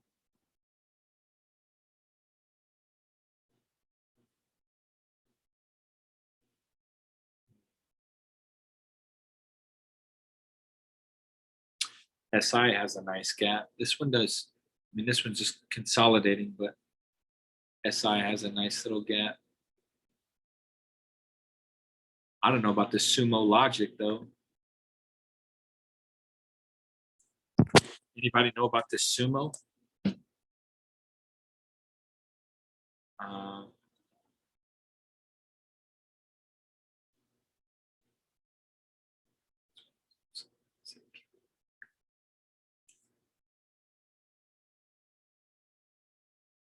don't know how far this could really go.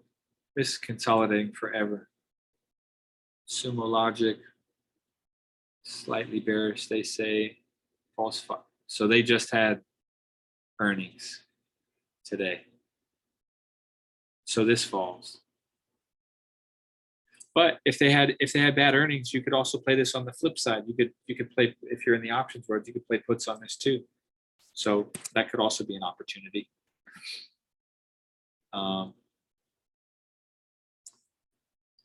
You can't watch this right after. Will I be able to watch this again right after? You can't. They Ender usually uploads it a couple days after, and puts it into Wealth Squad University.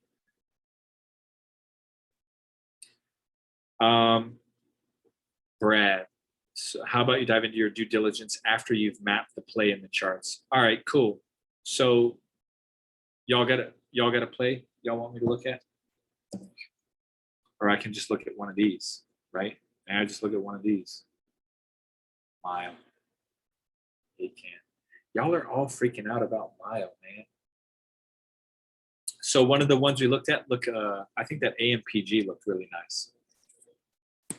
So with the AMPG,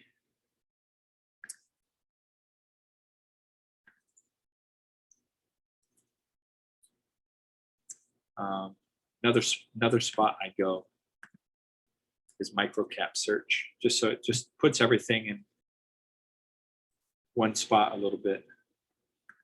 So AMPG.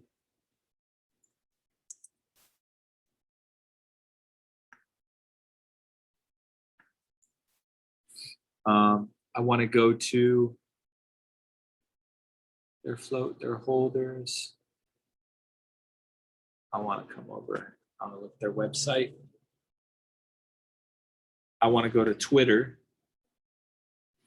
and I want to search, and I want to see what's happening on Twitter about AMPG and what people are saying.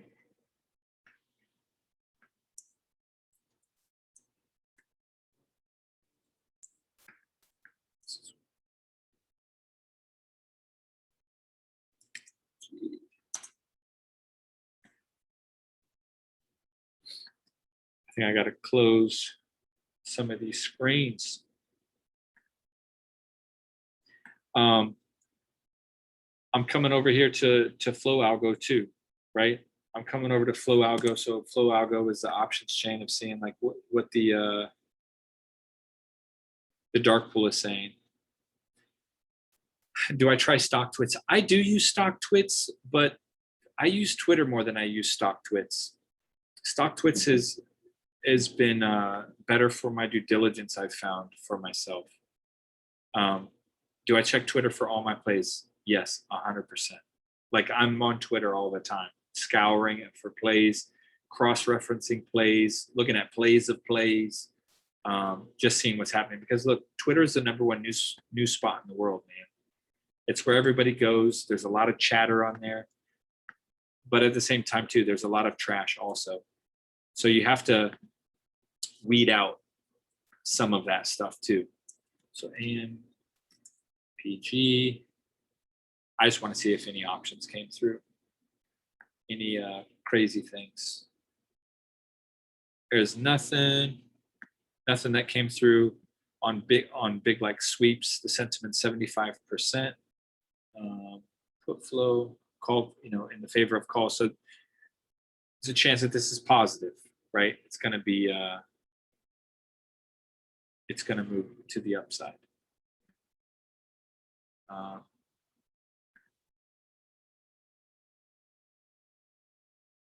This director pay.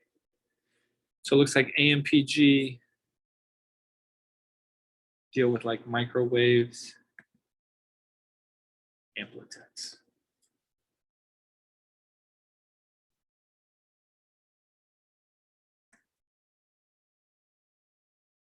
So I think maybe you can only do shares on this.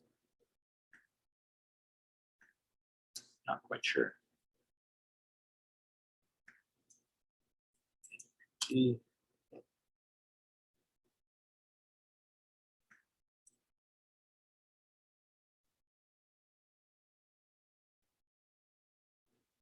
So even for this, like price target wise, I'm guessing price target wise here is around this $10, $11 range for this. There's a pretty big gap for this one.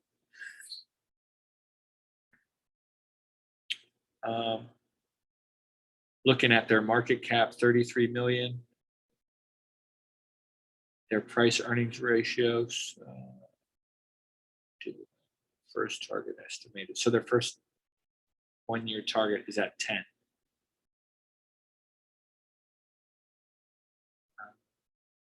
So it being overvalued, the performance outlook, short-term bullish.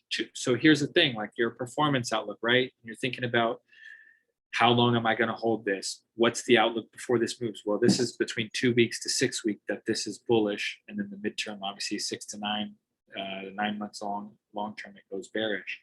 So there's that to take into consideration too.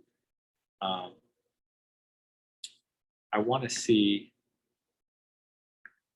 what their news is, if there's anything out there on them.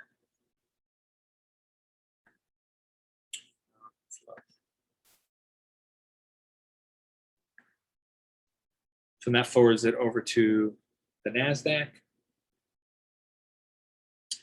where you can see all of the news compiled into one spot. You can slide over here, right? And you can get all this data over here, the institutional holdings, the short interest, and this is on the NASDAQ.com site. You can do this for any stock. You can do this for any ticker that you want. Come over here and look at all of these analytics. And I go through these. The insider activity, obviously these things, the SEC filings are important to look at. So their last news was in August, right? So where did Twitter go? Did I close that window? Dang it. I think I closed that window.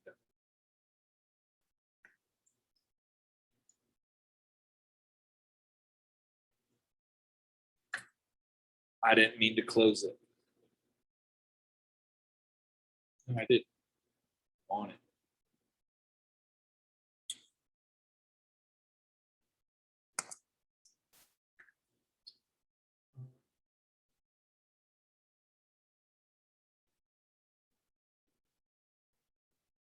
Yeah, only shares for this one.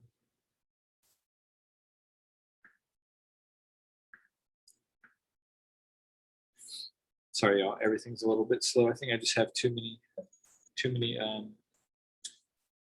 screens open. I'm just close some of these, so it moves a little bit faster. So this one here.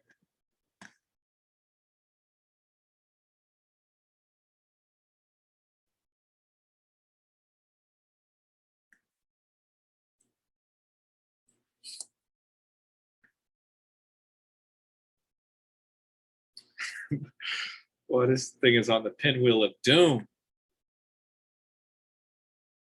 Straight up, pinwheel of doom.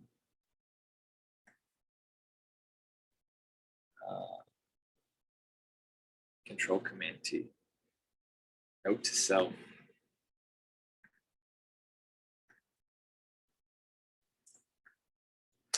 So I'm going to search for AMPG.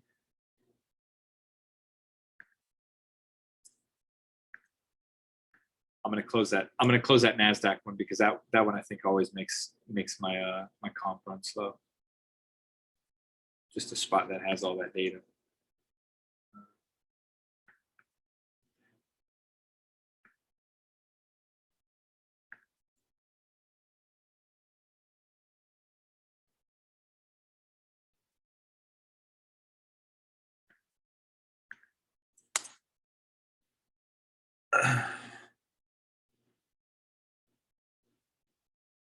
Processing.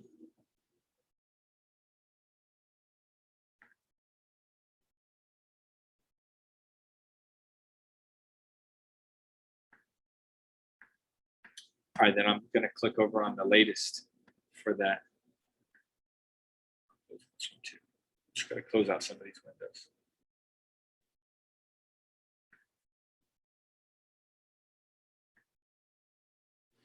All right. So, terms looking at the insiders, right? So, insider forms purchasing the director, which we already saw. We already saw that information about the director buying the shares. Like I said, a lot of this stuff you just have to scroll through because it's and here's the thing, this stuff like this is really important, right? That this is on a list now, right? This is on a list for a reason, for whatever they see. How many of these plays do you actually know? People put a lot of penny stocks on these things too. So when I'm looking at this due diligence, I'm going to go and also look at some of these. How are these similar? What are they looking at, right? So I'm going to dig for those also. And obviously I look at the timestamps of when they were placed, just to see.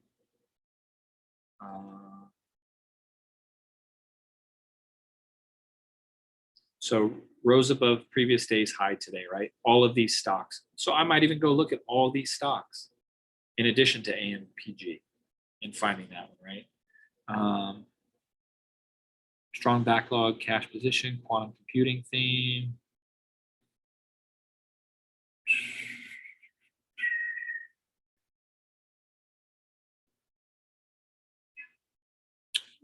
And here's the thing too, right? So AMPG is on this person's list. I'm also an investor in CLA, in Celsius. And now this news on Celsius is to stall the dilution with the new investor-friendly line of credit. So now I've picked up more information for something I'm already invested in, as I was searching for something on AMPG. So these are all ways for you to find new information connected to each other, and vice versa.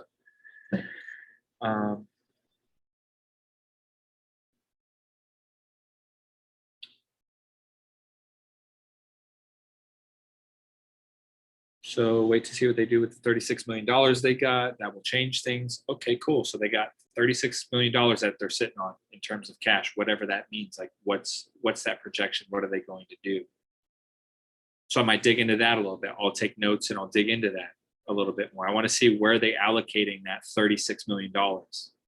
What are their plans for that? Another undervalued 5G play offering closed 860, now at 375. Obviously September 1st. So it depends on like how far back you want to go with some of this stuff, right? You can go so deep into everything.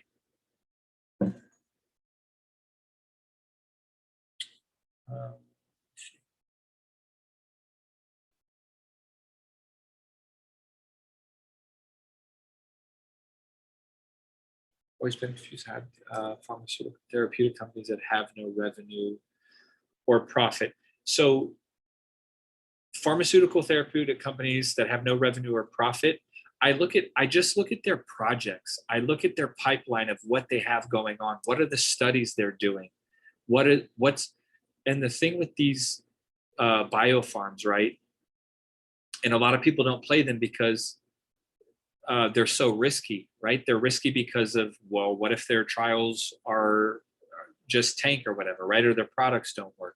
And another thing is like, it takes them forever to move. People have like chastised and cursed at CRDF and some of the other plays that we've gotten into in the biofarm space. But I look at like, what problem are they solving? How does this fit into real world application where we're at as an economy? Is there a real like dire need for it? Like, you have all these biofarms trying to solve breast cancer and do all of stuff with respiratory systems now with COVID and everything. So these companies are trying to solve some real problems. So what's the extent of their products, their research? When are their trials coming up? When are they done? When are they projected to release their trial data? Because when they don't have revenue, when they don't have profits, the biggest catalyst are their trial dates of when they're releasing that information, and their conferences when they present, pre-trial data, and then also their after-trial data too. All those things are important. So I really dig for their PR and their news and their timelines, right? Their timelines of when they're looking to hit specific targets. When are they looking to be profitable? Well, if they have no revenue, or if they don't have any profit, like when will they get profit? When are they projecting it to turn green? That's how I look at those companies. Like trading hours, if not,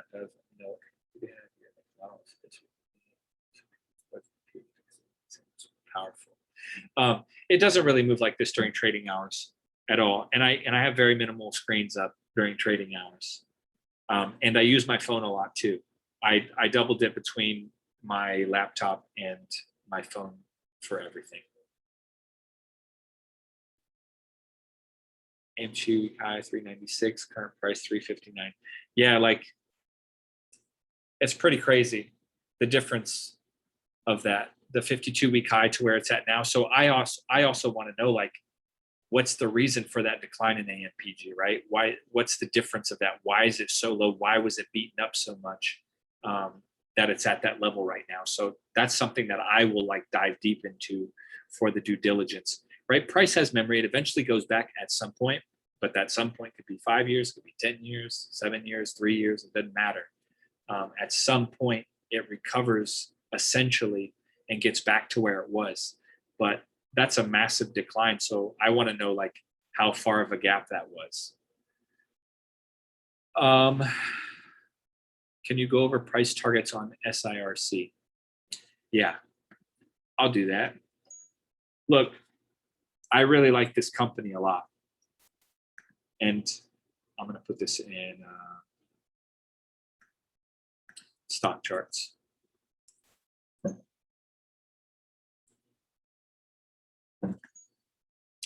I actually sent SIRC to GP tonight, to Gerald Peters, see if he was into it. If he was, he's not in it, but he said he was going to check it out. I'm excited about this company though. They got a lot happening for them. And look, this is the thing. When I posted about SIRC, this is early. Like this is an early buy-in. So we're in at a good time. If you got in, I don't know if you got in or not. I think it would be smart, but that's just me. So price targets for this. So because it's a penny stock, they obviously have to go through this long, extensive process, right, of their pink slips and getting uplisted to the NASDAQ. Getting uplisted to the NASDAQ basically makes them, it puts them in a whole different ballgame, right? It puts more people in control of their share price, which what does that mean? It means their share price goes through the roof when they get uplisted. Where I think this is going to land in terms of share price, I think that this is going to be trading somewhere in the, like the mid 20s to start. I think it could go higher, but we'll see. And there's not a whole lot of, like obviously the market cap is 88.4 million. Can't do the options on it yet, so it's just shares. But in terms of price targets, I'm not planning to swing trade this. I'm not planning to sell it. So me, for price target wise, I just want to buy it and hold it. I want to, like, at every level that I can buy it, I'm going to buy the dips whenever they happen. In this scenario, this was at 40. I think it was at 41 or 42 when I posted this yesterday, and it's up at 52 now. So in terms of price targets, where this could go, obviously it's going to hit this resistance at 61. I would say over the next course of these next couple of days, because they just dropped that interview of what they're doing in terms of their projects and acquisitions. They didn't really say any specific dates, but look, in 22 months, they're projected to have 33 million or 300 million in revenue, which is a lot. And they're going to be a profitable company, which is even bigger, because then they can allocate that to their acquisitions and the projects that they have in the pipeline. But if you're swing trading this, price target wise, setting it at these peaks, probably at 80, first price target, I would say. It holds at this level. It's not far off, like in terms of price action movement. It's here at September at 44. It was at 80. It was at, basically 88 back in June. So you probably got, at minimum, 3.5 months before it gets to that point, maybe. Chances are, with the way that it's moving, it moved 10 cents in a day. This could really move on solid PR and catalyst. So you're in at a good point.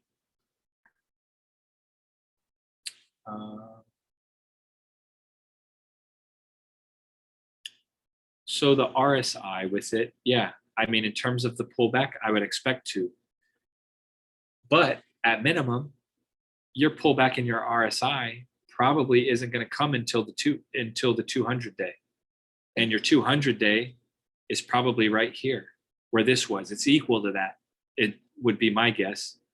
I don't think SIRC is on FinViz, actually, because I remember looking. Yeah, it's not.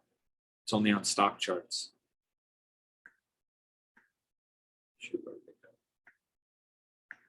Yeah, so with this pullback, you can kind of gauge it, right? You can kind of gauge that where this little gap is, and then when the next resistance is, it matches essentially with this 200 day that's right there. So you can almost bet it's going to pull back at the 200 at 61, But it can go all the way up here to 90 RSI. It's done it multiple times, right? And so that tells me it's probably on its way again now, because right now in this phase in September, they've released this PR. They've got momentum and they've got catalysts coming in the pipeline for it. So there's a lot of news for them now. So this is probably going to go back up here to the 90s, which gauging that, which means it's probably up here at 88, 87, 88 is where that's going to end up. Possibly even this dollar time frame. Yeah, could even come up here to this, to $3. This whole level is where I would say that this is, that matches that. Do y'all see it too? Do you consider short info too when reviewing possible plays? Yes, because when it's being shorted, what that means is somebody is basically saying, okay, this stock's going to go down. So they bet against it, right? Well, when they bet against it and they're wrong and it goes the opposite way, they essentially have to cover those positions and they have to close them out, right? They have to finalize their trade of their short position. Well, if there's no shares available, like you look at SPRT, there was 5,000 shares available and this is shorted over 61%. And they're paying a 92% fee on top of those per share that they're buying or that they're borrowing. So the short interest is really important because that short interest is what drives up the share price, right? When they close their positions, when they cut their losses, is closing their positions, it drives the share price through the roof, right? So it's important that you look at that. You look at the gaps between the outstanding shares and the floated shares. It's important. What platform do you buy this on? You can only use this on, you can only buy it on the bigger brokerages. I use Schwab. You can do it through TD. I don't know if you can do it on Ameritrade or E-Trade, but only the bigger brokerages have penny stocks, OTC stocks. E-Trade, you can do it, yeah. Obviously, y'all, look, there's so much that I could cover for this, right? There's so many ways that you can hunt for your plays and find the gems. And this is just a small fraction of just how I do it. You have to get detailed with your parameters that you set. And so, you know, look, this is a set parameter that I have on FinViz, so you can write this down, you can screenshot it. For earnings, right? So I toggle this next 5 days, previous days, the previous 5 days, because I want to see how the other ones have done. But also, I also look at these. These are really important too, like today before market closes, after hours, right? So tomorrow, right? I'm going to look at this one. Tomorrow before the market opens, I want to see who has earnings. Right? Still keeping the same parameters. So, I mean, Psy was on the list too, right? That we looked at. Tiger we put on the list. So look, these are before market opens tomorrow. So I would put these on a list. I would watch them tomorrow. These are probably all going to fly tomorrow if their earnings is good. You know, with this, I would go and look at Earnings Whisperer. I would go and do the due diligence of, you know, what's the projected earnings that these are going to have in terms of breaking down that, right? Coming to look at their financials. You look at their earnings per share this year, 297 in TIGR. Performance for the year is up 181%. Their gross margin is 82%. So chances are, if their gross margin percentage is 82, and their sales quarter over quarter is 255%, chances are they're profitable for their earnings. In September 10th, before market open, is when they are going to have earnings. If you don't all in calls and shares, I don't know what you're doing, right? Tiger skip earnings. So it looks like they just got, so here's the thing, price target just got raised. This was at 9:11 p.m. just a little bit ago. Price target got raised. So what happens on the price target raise? It runs up. Man, this is probably a play tomorrow. And if I remember right, in the past, there's been a lot of people who play Tiger, and this thing has flown in the past too. I remember this back here, and this run was huge. Man, this run was $18. Dude, this thing ran $12, man. 20, yeah, crazy. And 1, 2, 3, 4, 5, 6, 7, 8, 9, 10, 11, 12, 13, 14. In 14 days, this ran from $18.50 all the way to $30 in 14 days. Essentially $2.50 a day. A little more than that, right? Roughly $3 a day this ran. I can almost guarantee this is going to be a play tomorrow.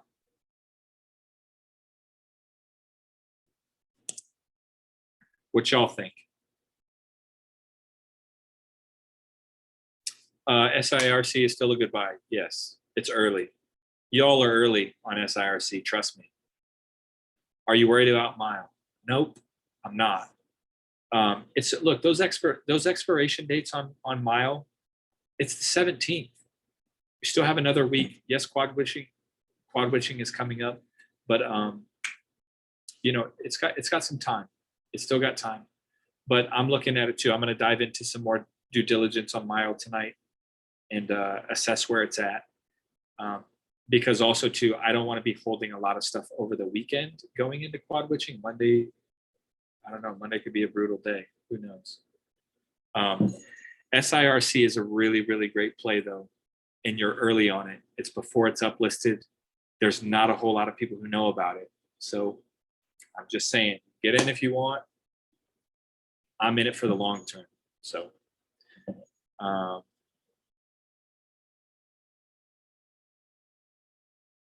yeah, this is part of it, y'all. A big part of that process, right? I just want to come back to the screener and wrap this up. So that's a couple for tomorrow, right? I think the most promising of these that have earnings tomorrow before market opens is Tiger. I think Tiger is going to be a solid play tomorrow, assuming the market's going to be bullish, right? Now I want to go look over at SPY. The fact that SPY's SI is up 2.7%. I also want to look at that too. So I would put Tiger and I would put SI on your list for tomorrow. Tomorrow after the market close, earnings, nothing.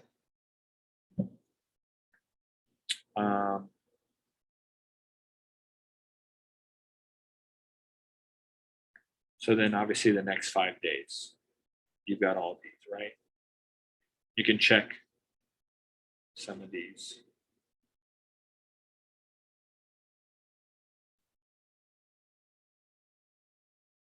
Yeah, those are the opportunities that I see. And that is the SI. Sumo I would put on the list too. I would want to do some more research into them. It's just consolidating for a long time. And with good PR, that could break out of that. Love, definitely. Dave and Buster's I would put on a list. And play earnings and just see how it goes. I think that those could do something too.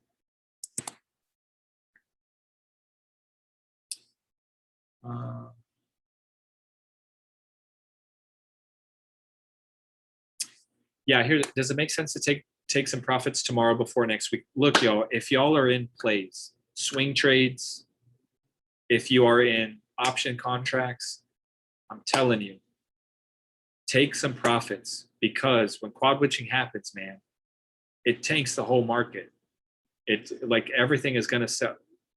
Not always, because last quad witching was crazy. It went the opposite direction what everyone thought it was going to be.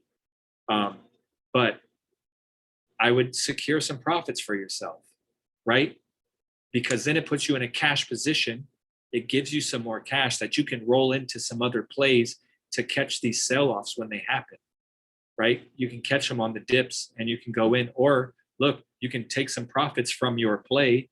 And then if there's a sell-off, you can go in and buy more shares at a lower price point and just roll them right back into the play itself that you took them from, to get a higher ROI later. So that's a way you can outsmart the system.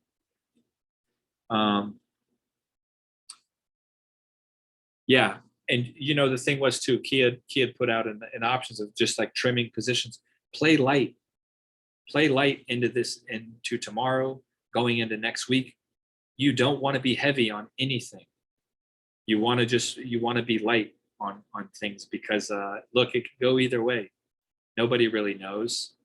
I tried to post all those qual sweeps and stuff. The quad witching, I don't think it's going to start tomorrow. Usually like Monday. Monday is usually when that's going to happen. But anyhow, y'all, there's so much more that I could cover. There's so much more that I could talk about and go in depth with. But this is essentially part of that whole process for me, of what I'm looking at, how I'm looking at it, how I'm diving in. I think SPY's up tomorrow. I have to look at the chart. I don't know what SPY's doing. What's she doing? I mean, let's see.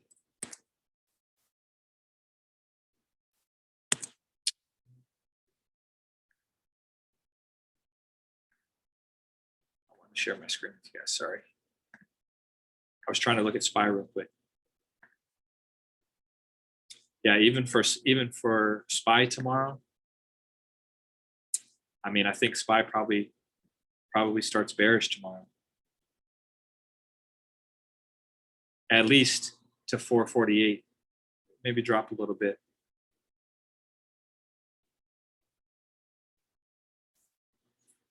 Maybe there, 447. I would set a level there.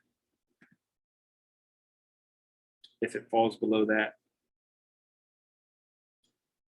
if SPY falls below the 448.91, I think it'll probably like fall back to 447, maybe bounce back. Who knows? Nobody knows, because she toxic, man. She toxic. Yeah. Look, y'all, I appreciate you guys. There's so much that we could talk about. There's so much that we could go over in these trainings. But I hope that these are helpful for you guys, and it helps you see things a little bit clearer and understand what we see when we're calling out plays and when we're charting in real time of how we assess different levels. Y'all got any last second questions? I hope y'all took that screener down too.